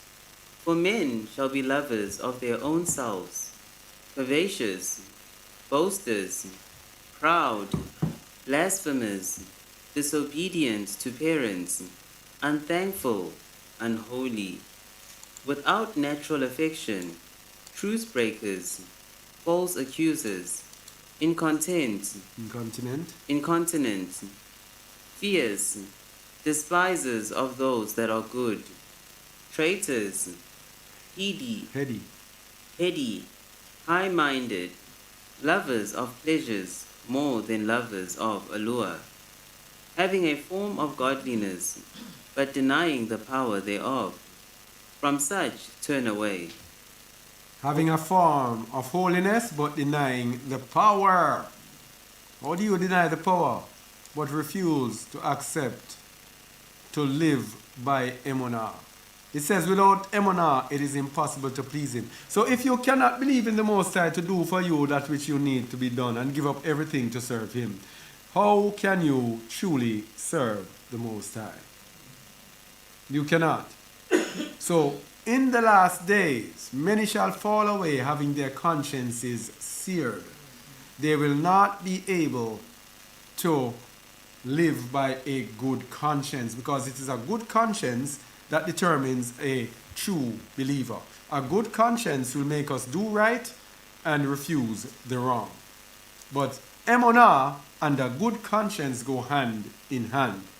Faith and a good conscience. People today, Christians will tell about faith. I have faith. Everybody, I have faith. But you cannot have faith without a good conscience. You can believe. There are people in this world who have faith that they will do certain things, and some things that they do in this world. If you ask the Christians about faith, they will tell you, they will believe. If you say a car is yours at the end of this month, I'm believing you for that. Why? Because they want the car. So they have the emunah, but emunah is not enough. The emunah has to be accompanied by a good conscience. So if you have emunah, you can have emunah for evil. You have people out there in the world who see that car and say, you know, that is going to be mine. And they do everything, including evil, in order to get it. Yeah? It has to be accompanied by a good conscience. A good conscience. So for me now, if I go out there and I see a car and I like the car, and I'm going after the car, my conscience has to be telling me, what am I doing? You're not supposed to be loving this world and the things of this world.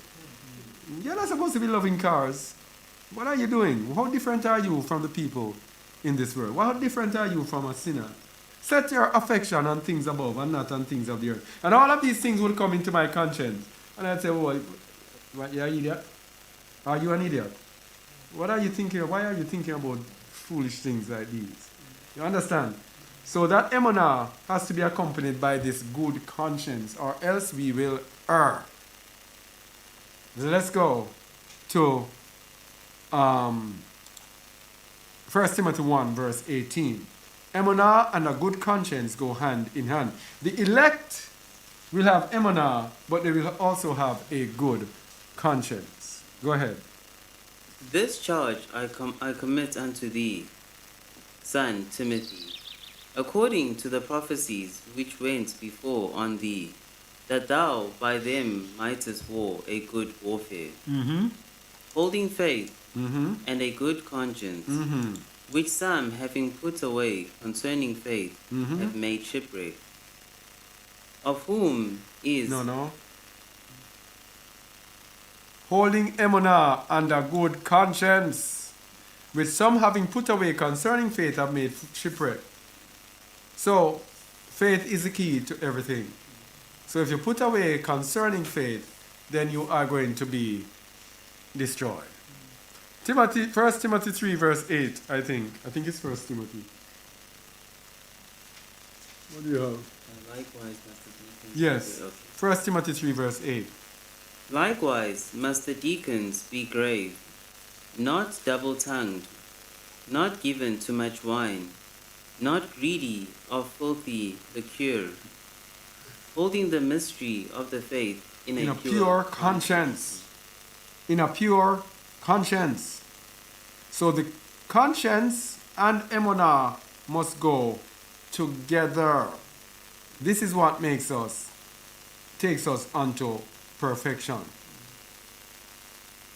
Now, in Hebrews 10:21 to 39, it tells us something about the conscience.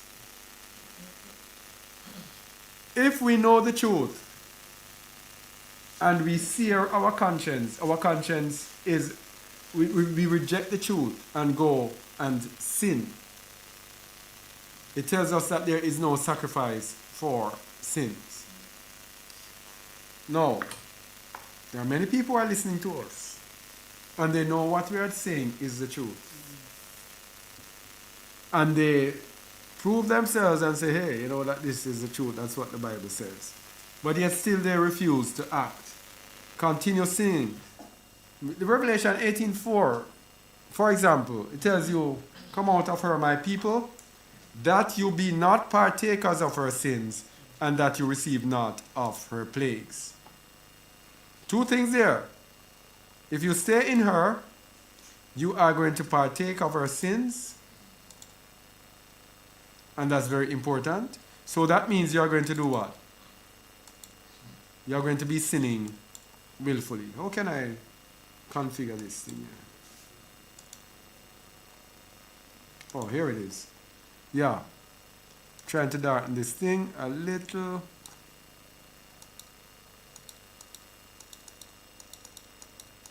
Put it to 0 and apply. Alright. What is happening here? Oh! Okay. Alright, sorry about that. I'm trying to get this thing. Alright. Okay, yes. Hebrews 10:21 to 39. And having an high priest over the house of Allure, let us draw near with a true heart in full assurance of faith, having our hearts sprinkled from an evil conscience and our bodies washed with pure water. Alright. Let us draw near with a true heart in full assurance of what? Emunah. Having our hearts sprinkled from an evil conscience. Emunah and the conscience working together. And let's see what it will make us do. Verse 23.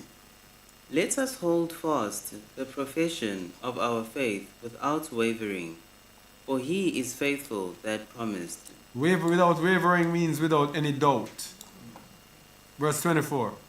And let us consider one another to provoke unto love and to good works. And this is why we gather together, to consider one another, to provoke one another unto love and to good works. Verse 25. Not forsaking the assembling of ourselves together. All right, so the elect will want to gather together. We're talking about the people now who wanting to do their own thing and to relocate and have their own abode. What does it say here about gathering? Not forsaking the assembling of ourselves together. Continue. as the manner of some is, but exhorting one another, and so much the more as ye see the day approaching. Mm-hmm. For if we sin wilfully, after that we have received the knowledge of the truth, There remaineth no more sacrifice for sins. Stop there. If we sin willfully after we have received the knowledge of the truth. Oh boy. You see, what we're talking about, the elect. The elect will be set apart. The elect will deny themselves. The elect will have a good conscience. The elect will make right decisions. The elect will gather together.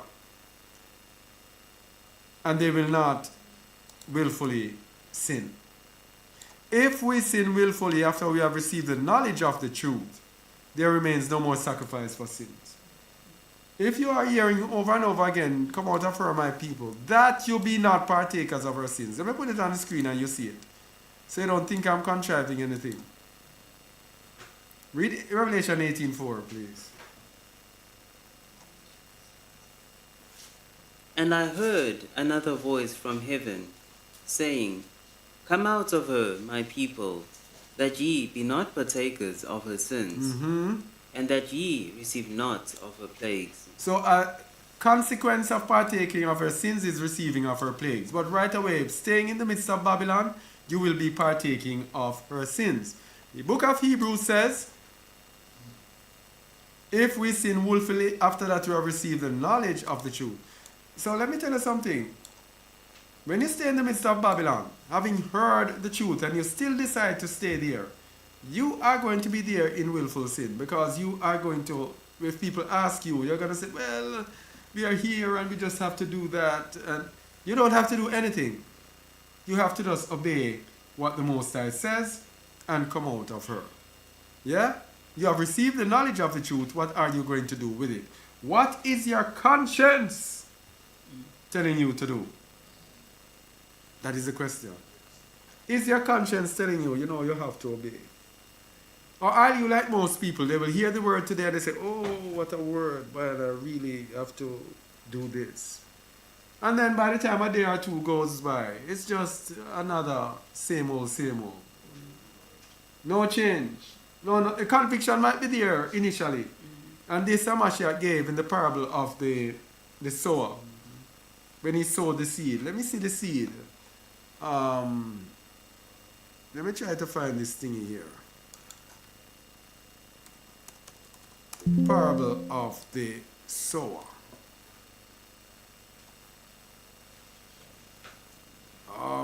Revelation, Matthew 13:18. He's going to explain the parable. Let's see the people who heard the word. Hear ye therefore the parable of the sower. When anyone heareth the word of the kingdom, and understandeth it not, then cometh the wicked one, and catcheth away that which was sown in his heart. That he which received seed by the wayside. This is he which received seed by the wayside. So these are for those, they hear the word and they don't understand it. These people, they don't understand. But continue, verse 20.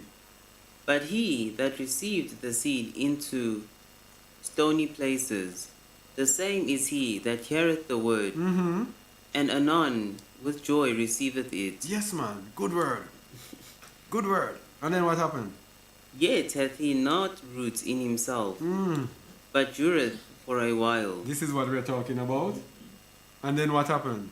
For when tribulation or persecution ariseth because of the word, by and by he is offended. These are the people who quarrel and curse with just a word. Find all sorts of things to say about us. Because the word comes at a cost. Comes with tribulation and persecution. First tribulation and persecution is with their family. Are you crazy? Go where? Why do you want to do that? Go where? Africa. Lions. Cheetahs. Elephants. Mud huts. Flies flying around, babies. All the bad things. They don't tell you the good things. Their good things. They don't tell you. Babylon is also here high. I'm telling you. I can't even say anything. Verse 22. He also that receives seed among the thorns is he that heareth the word, and the care of this world, Yes, man. and the deceitfulness of riches Yes, man. choke the word, and he becometh unfruitful. You see? This is what we're talking about. Riches. And the care of this world. Yeah? The word becomes choked and becomes unfruitful. Therefore, he continues in sin in Babylon because he refuses to hear. So read from Hebrews 10:26, please.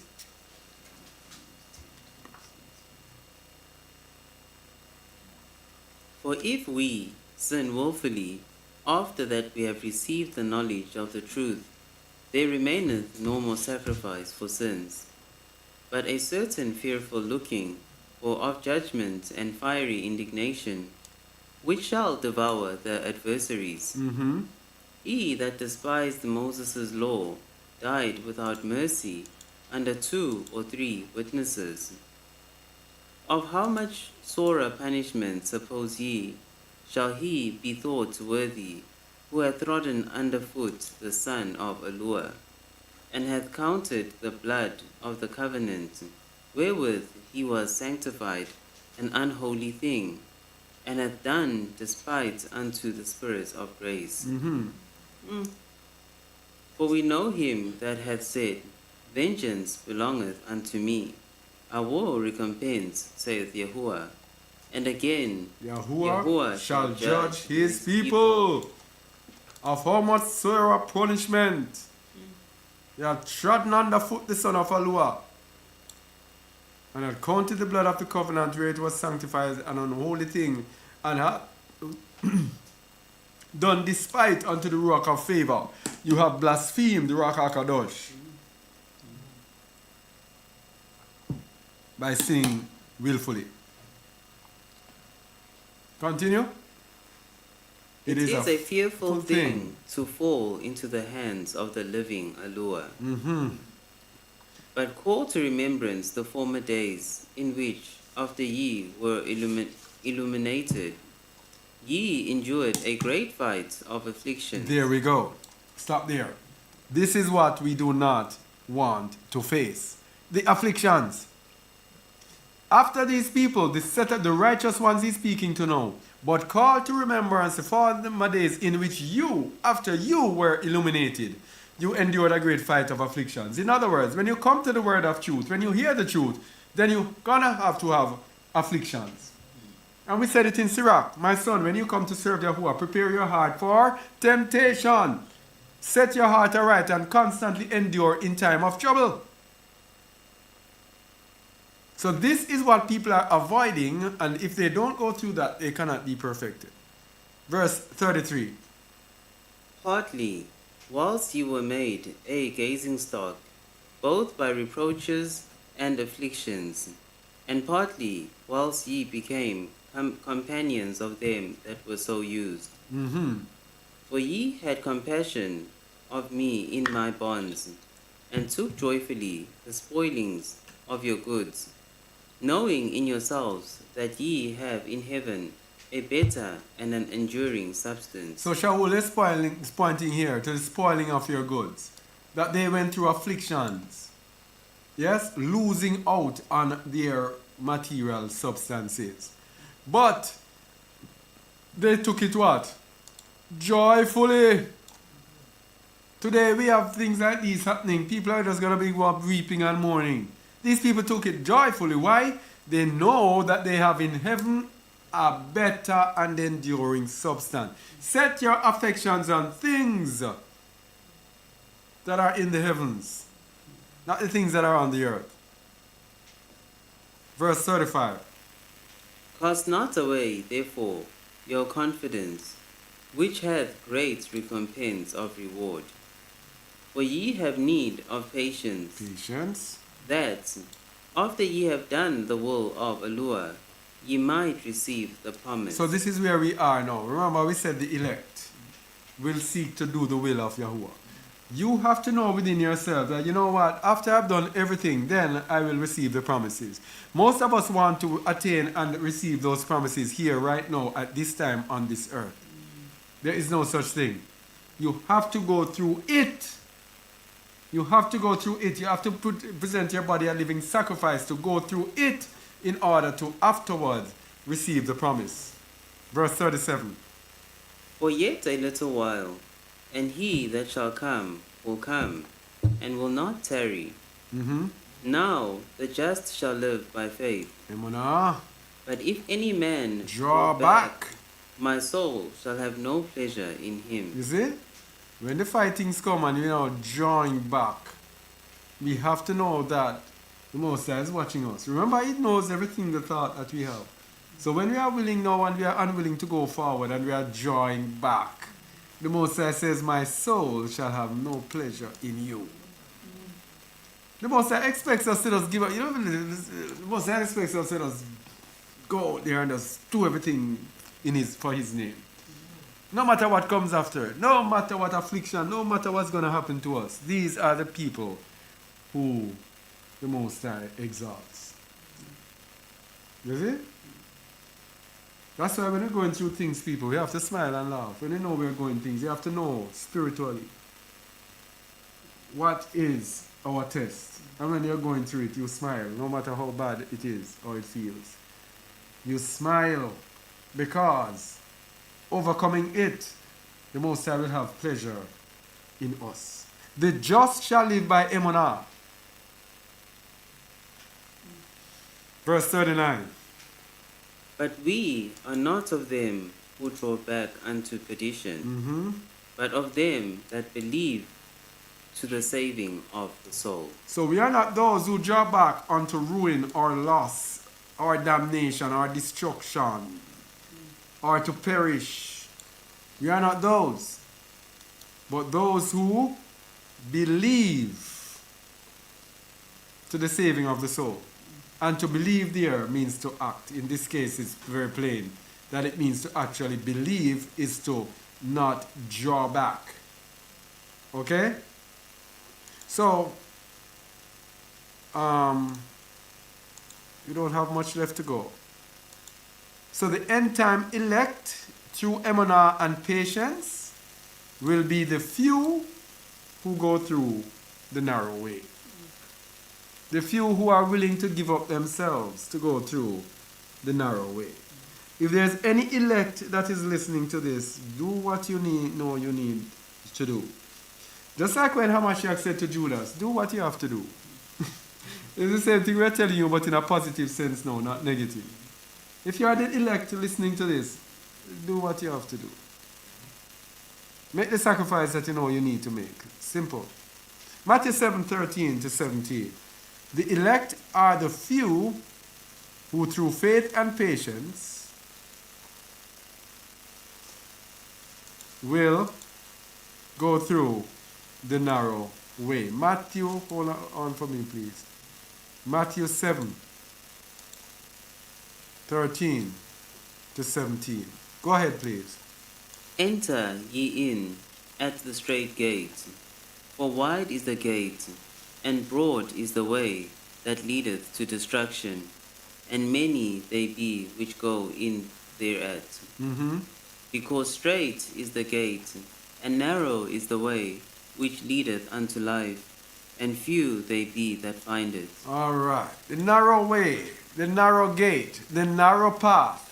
Few will find it, my people. You cannot be going where everyone else is going.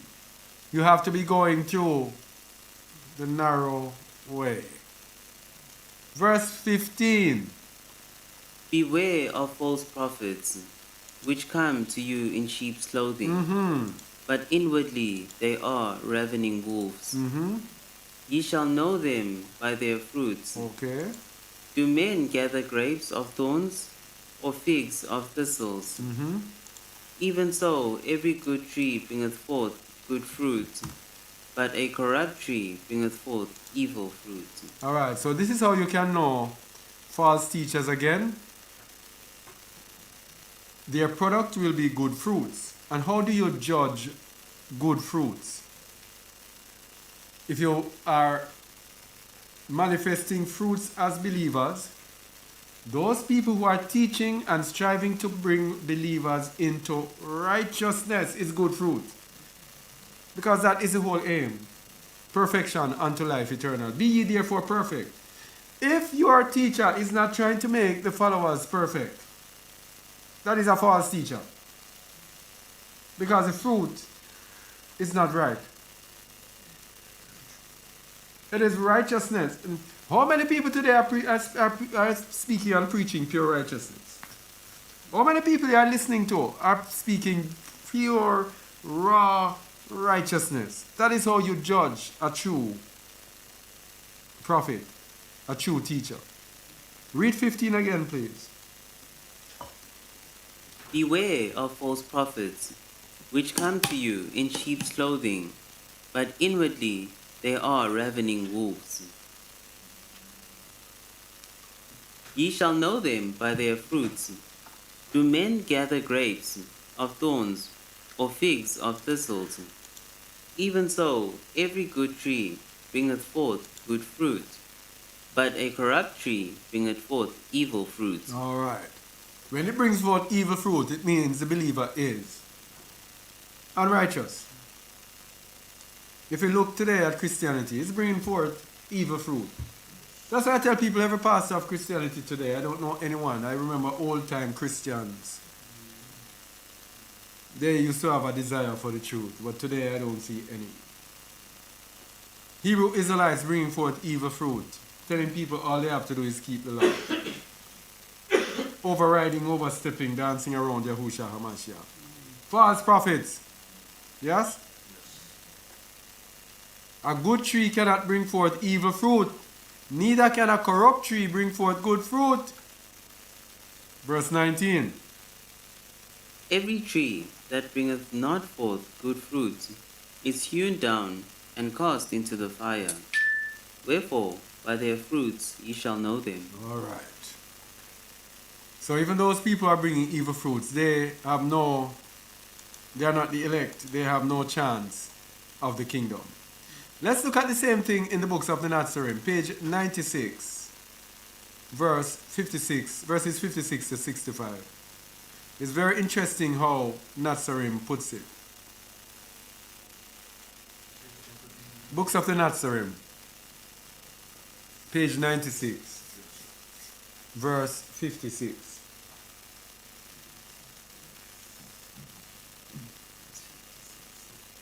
The things you surely do not need are comfort and content, while assurance and security open the gates to spiritual apathy. Enter by the narrow, unpretentious gate, for the road leading to the dark abyss has a wide road and attractive entrance, while the gate leading to immortality is austere, and the road fraught with difficulties. All right. So this is what people don't want to go through. The austere, the stern gate full of difficulties. This is the gate that leads to immortality. The narrow, unpretentious gate. You see this gate? So this is why teachers, people like me, we're just not pretending anything. We just speak it as it is. If you want to like it, you like it. If you want to like me, you like me. But it is the truth. Because we want to save you from the road leading to the dark abyss, which is wide and have attractive entrance. We want to lead you to the austere road that is fraught with difficulties. Because we want to save your soul. Continue, please. Beware of false prophets and those who would mislead you. For many, seeking to promote their own ends, walk the ways of righteousness, Wow. clothed in sheepskin, Yes. but are hypocrites, being ravening wolves within. So they want to mislead you to promote their own ends. They think money, money, money. Yeah? They come as hypocrites. Continue. Those who indicate an easy path are false guides. All right. Hebrew Israelite. Christianity. Christianity. Oh, all you have to do is believe in Christ and you'll be raptured. Hebrew Israelite. All you have to do is go and keep the commandments. Nothing to do with all that we're talking about here, the hard road and the suffering and the persecution and afflictions. No, the Hebrew Israelites will tell you, no. We did that already. Our people have been suffering for hundreds of years. Do you think now that they are going to, Moses is going to want us to suffer now? No. We have done our suffering already. We are just waiting on the kingdom. And so they quarrel and they curse, bad words and all sorts of things and all sorts of evil. So much for they are fighting against one another, battling another, camps imploding and everything. All sorts of evil from these false prophets that have created this new religion. Those who indicate an easy path are false guides. Continue, please. And those who say another can absolve them from the effects of their misdeeds expound an error. All right. And they say this of Amashiach. Amashiach came and he did this and that. Christianity said it. In an essence, grace. We are in the time of grace. He has delivered us from our past, present, and future sins. So even the sins that they have not planned as yet, Hamashiach has already delivered them. Those who say another can absolve them from the effects of their misdeeds expound an error. Yes, you can be forgiven if you do not sin willfully. If you sin incidentally, you can be forgiven. But don't think you're going to go there and sin and then say Hamashiach is going to deliver you when you knew in the first place. I stopped hearing people say this. God will understand. So they do all sorts of willful sin and say the Most High will understand. Oh, we are just man, we are just flesh, we are just dust. He will understand. This is what this part is doing. Anyway, continue.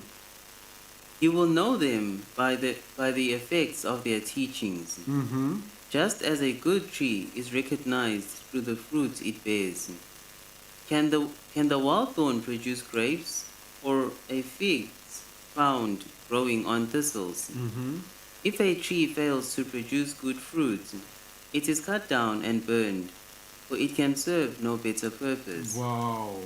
Therefore, I say, judge men by the fruits of their labors. So are these people producing unrighteous people?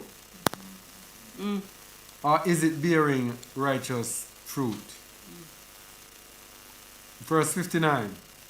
Some hail me as their leader, thinking this will help them in the life to come. But it will not. Christianity there again. As a leader. Let us think of this, a leader.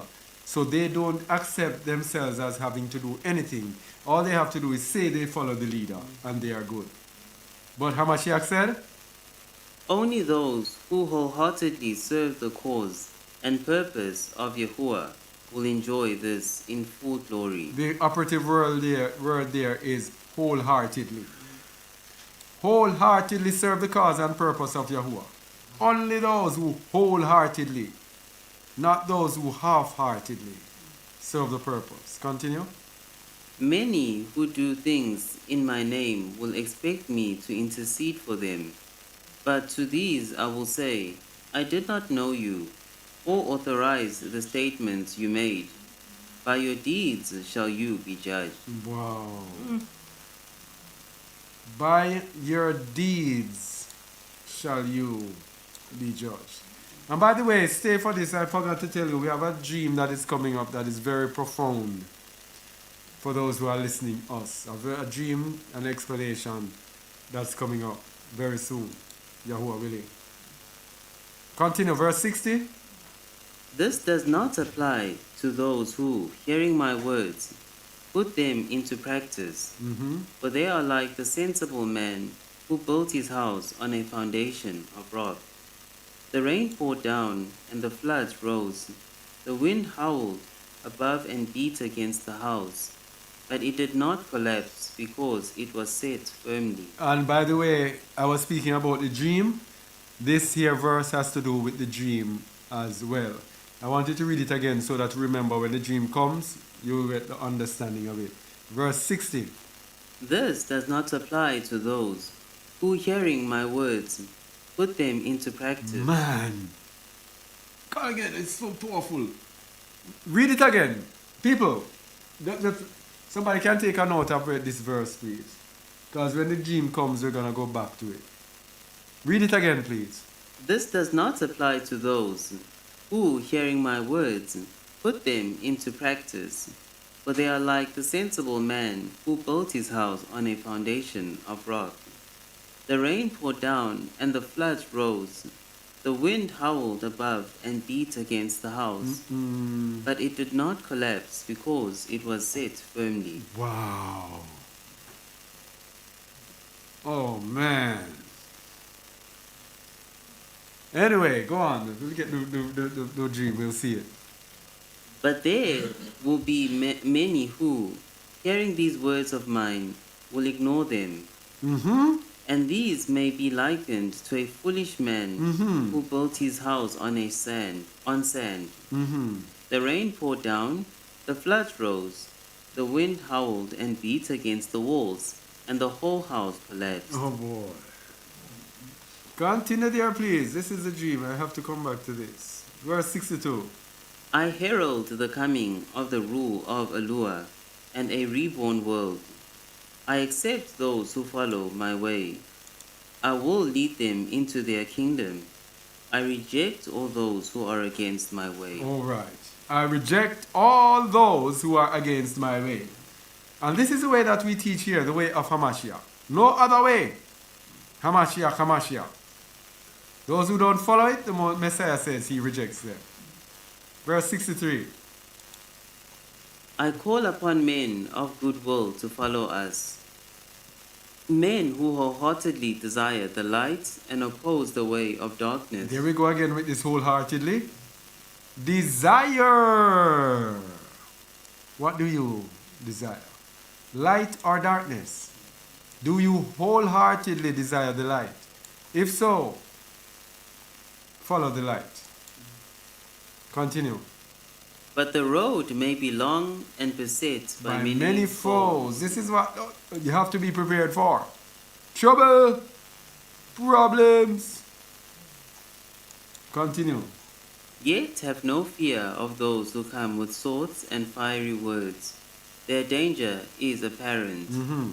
Those who will be our undoing are the hypocrites and self-deceivers who pay lip service only and manipulate the words of the Torah to accord with their convenience. You know, this is another thing that it is sad, but it is also amusing. When we find people who do not want to follow the word, and they will be listening and following you, but when the hard word comes upon you, they now come and invent their own teachings, wanting now to teach you. They have been listening for you so long, and they come now wanting to teach you. Trying to manipulate the words of the Torah to accord with their convenience because they are not willing to go the hard way, the full 100 miles. Continue. I tell you this. Many will come, but few will be selected. Many are called, few are chosen. Verse 64. Moshe viewed the promised land only from Pisgah. Let this not be your fate. Face the difficulties ahead. Overcome the evildoers who maintain the rule of evil and claim your reward. The sword is drawn, but the battle has yet to be won. In the newborn world? No. Yeah, we can end there. So, I think, yeah. So, come to the dream now. I didn't know we were so close to it. Now, for the past couple of years, I have this friend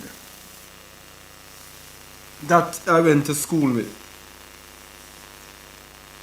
and his name was Pompey, or is Pompey. And for the past couple of years, the Most High had been giving me dreams about him.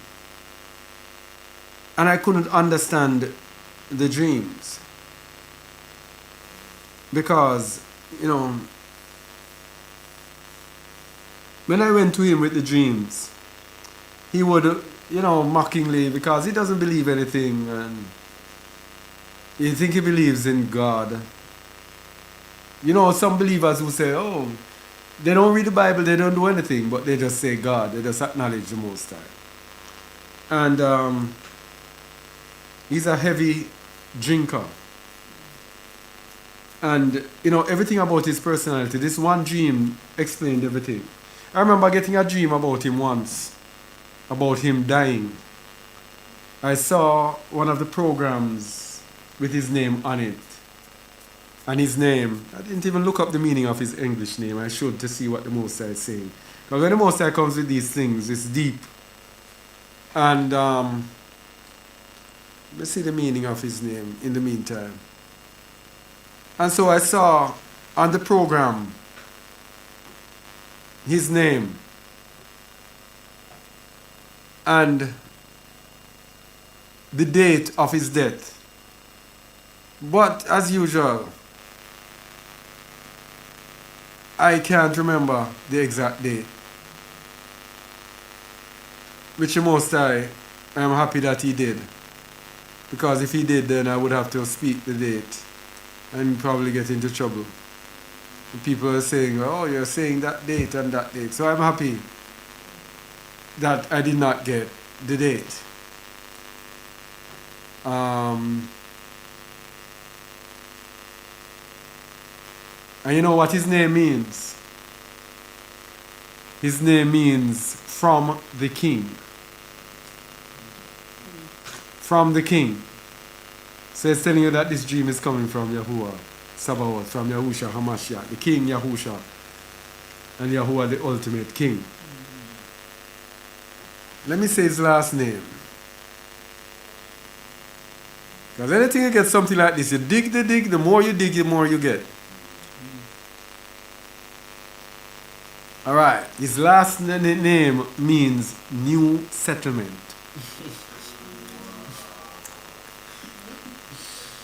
You see? I told you, I never checked it. I never checked it. From the king, new settlement. New settlement from the king. Oh man. Let's get into it. So I said I saw his date. Another one I got, another one of him being sick. I keep repeating, you know, I keep dreaming, but I don't record the dreams about him. And I would dream about Pompey, sometimes 3 times for the week and everything. I could have said, why am I dreaming about this man? Because he was a close friend to me. Even when we left our area, we went into the city, we went into Kingston to school. We went to the same high school. And we used to hang out together every day. We were very close friends. Until we became adults, he went his way and I went mine. Now, the dream was, I want you all to listen to this dream. You want to see how powerful this dream is for us here. The dream was, I was sitting in a room. And it was a room like this. Almost exactly like this, except the windows were smaller. A board house. And the house had some space underneath it, like it was on, you know, the board house in Jamaica, they built it on stands, right? Yeah. So, Pompey was in the middle of the room. And he was declaring that, yes, I will go with this, but the part about giving up my money, I'm not into that at all. I'm not into this part at all because, well, you can't trust people. And I work too hard for my money to just now come and just give up my money. So, I will wait and see. I will wait and see. So when Pompey was saying this, I was saying to myself, well, I don't want these people to think that I need their money, but this is for righteousness' sake. And I said to him, boy, I think you're making a mistake. Because this money thing here is a very serious thing. If you are attached to your money, it's going to be a problem. And all of a sudden, little after I said that, when I looked, I heard like sound of water. And when I looked on the window, it's like the sea had gotten up over that barrier, gone over the barrier, and the sea was coming here. And when I looked, Pompey was sitting on the wall outside. Pompey was moved from here, inside here, and he was gone on the wall outside. And when we looked, we saw the waves of the water beating on the house. It rose and it rose and it rose, and I was saying, look at the waves and the wave until it covered the entire window. But we inside, we were not touched. That's what we just read in the scripture. We were not touched at all. And then I realized, but Pompey was outside. And all of us ran outside now. And we were looking under the place, under the earth, under the ground. And we could not find Pompey. And then when I woke up, I got the understanding. I said, bam, I finally understood what Pompey represents. Pompey represents the unrighteous believer, the believer who will hear and will not do. The believer who wants to hold on to his money instead of fleeing out of the midst of Babylon. The believer who is untrusting and says, boy, I can't let go of this money. And this, he represented everything to do with an unrighteous believer. Let's go back now to where we were. We're going to show you more out of it. Go verse 60 of this. This does not apply to those who, hearing my words, put them into practice, for they are like the sensible man who built his house on a foundation of rock. This is the house that we were in. Listen, this is the house that we were in. Read. The rain poured down and the floods rose. The wind howled above and beat against the house. This is the house that we were in. But what happened to us? But it did not collapse because it was set firmly. Bam! But what happened to Pompey? Verse 61. But there will be many who, hearing these words of mine, will ignore them. And these may be likened to a foolish man who built his house on sand. The rain poured down, the floods rose, the wind howled and beat against the walls, and the whole house collapsed. Instead, the whole house collapsing. It was Pompey who disappeared, who collapsed. They remind me of Humpty Dumpty sat upon the wall. Humpty Dumpty had a great fall. All the king's horses and all the king's men could not put him together again. We could not find Pompey. And remember, Humpty Dumpty sat upon the wall refers to somebody who is fat. So Pompey had his money in the dream. But he did not want to part with it, just like Humpty Dumpty. And you know, Pompey is a nice brother. Yeah, it's a brother that I love. He's a good man, but a good man in sin. Yeah? So I went and I looked again to get more about the story of Pompeii. The story of Pompeii is one of sudden and catastrophic destruction. This dream here is a warning to the people out there who are on the fence. You have been hearing this and all along and you're not doing anything about it. This is what the dream is about. That's why the Most High stored up the understanding of Pompeii until this very end. He had Pompeii showing me, and I could not understand it until now is the time for me to understand it. Because trouble is coming upon this earth. If you know about Pompeii, it is the story of the eruption of Mount Vesuvius. Yeah? The story of Pompeii is one of sudden and catastrophic destruction. In 79 AD, Mount Vesuvius, a volcano near the Roman city of Pompeii, erupted, burying the city under ash and pumice. The eruption, which lasted for 2 days, involved a deadly mix of falling debris, pyroclastic flows, hot gas and rock, and suffocating ash, ultimately claiming the lives of many of its inhabitants. The city, along with the nearby town of Herculaneum, was preserved under the volcanic debris, offering a unique glimpse of Roman life. Now I googled and I look at a more detailed look at the events, the warning signs. Before the major eruption, there was indications of volcanic activity. Earthquakes had been shaking the earth area for years and magma had been building up in the volcano's chamber. This comes to today. All of the things that are happening in the world, we know that we're at the time of the end. People have been warning us, people have been ignoring the warnings.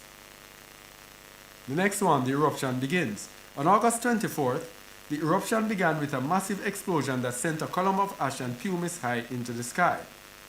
For hours, a rain of ash and pumice fell on Pompeii, burying the city under layers that would eventually reach a depth of over how many? 9 feet. And we know the number 9. Finality of the judgment. Okay? A more detailed look at the events, pyroclastic flows. The eruption escalated, sending deadly pyroclastic flows down the volcano's slopes. These flows, consisting of hot gas, ash, and rock, moved with incredible speed and engulfed Pompeii, killing many of those who had not already succumbed to the falling debris. And this is the Most High's action on this earth. He says, if you're not dead by the famine, you're going to die by the pestilence. If you're not dead by the pestilence, you die by the sword. If you don't die by the sword, whatever else is going to come on you. This is how the Most High works. Step by step, destruction. The city, along with Herculaneum, was completely buried, with the layers of ash and pumice acting as a preservative, capturing the city's structures, streets, and even the forms of some of its inhabitants. Pompeii remained buried and largely forgotten until the 18th century when excavation began, revealing the remarkably preserved city and offering invaluable insights into Roman life. That is it. But the story of Pompeii. Those who hear and refuse. Pompey deliberately said, I'm not going to part with my money. I remember today it was about money and all of that. I'm not going to part with my money. Sitting on the fence. And then the floods came. And how many times have we been dealing with this flood against structure? But guess what the difference with this flood? This flood came and those who were in here were not affected. That's the difference. We're not affected. Anyway, all praises to the Most High, for He is merciful. Alright, so that is, I can't even see the YouTube. Let me see if there is anything on YouTube. To see if there are any questions on YouTube, let me go, please. For He is merciful. Let me see.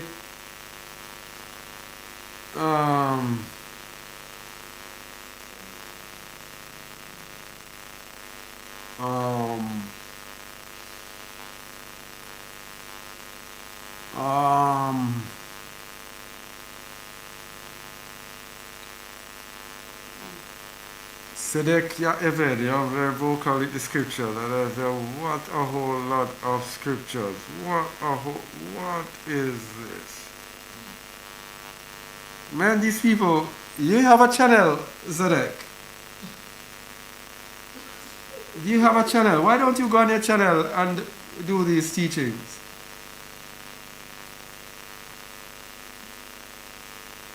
Because all of these scriptures, they don't have anything to do with what we're saying today.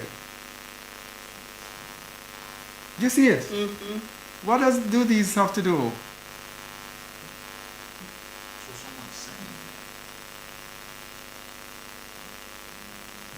Yes, so Steve P said to him, if it is pertinent to the teaching or discussion, that's good.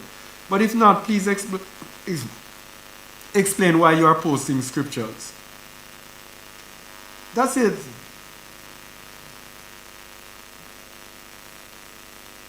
People teaching, somebody says people teaching in the chat on the Shabbat, which has nothing to do with the lesson.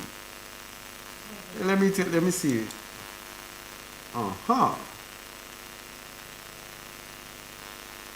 Alright, Sedek, that was it for you. Goodbye. Yeah. Look at the man all over, and he destroyed the entire thing. Nobody else could feel comfortable to say anything.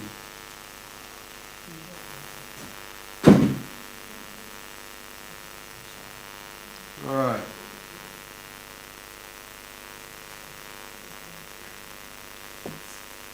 Alright.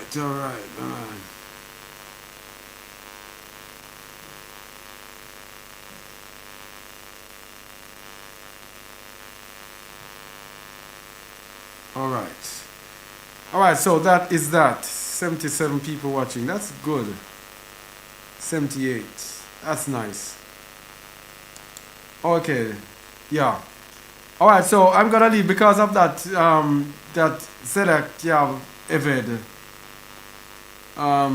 He has been hidden from the channel. So anyone else has anything to say before we go ask? Feel free. Let me go to the chat and just come back to YouTube. Yeah, these people. Why do these people do?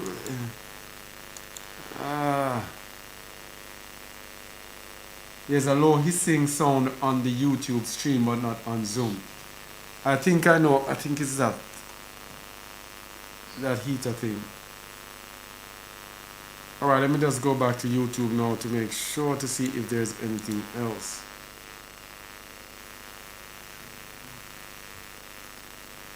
All right. Okay. All right, all praises to the Most High for His word and for His truth. All right, so shalom to those on YouTube. Only hope this was edifying unto you. Shalom.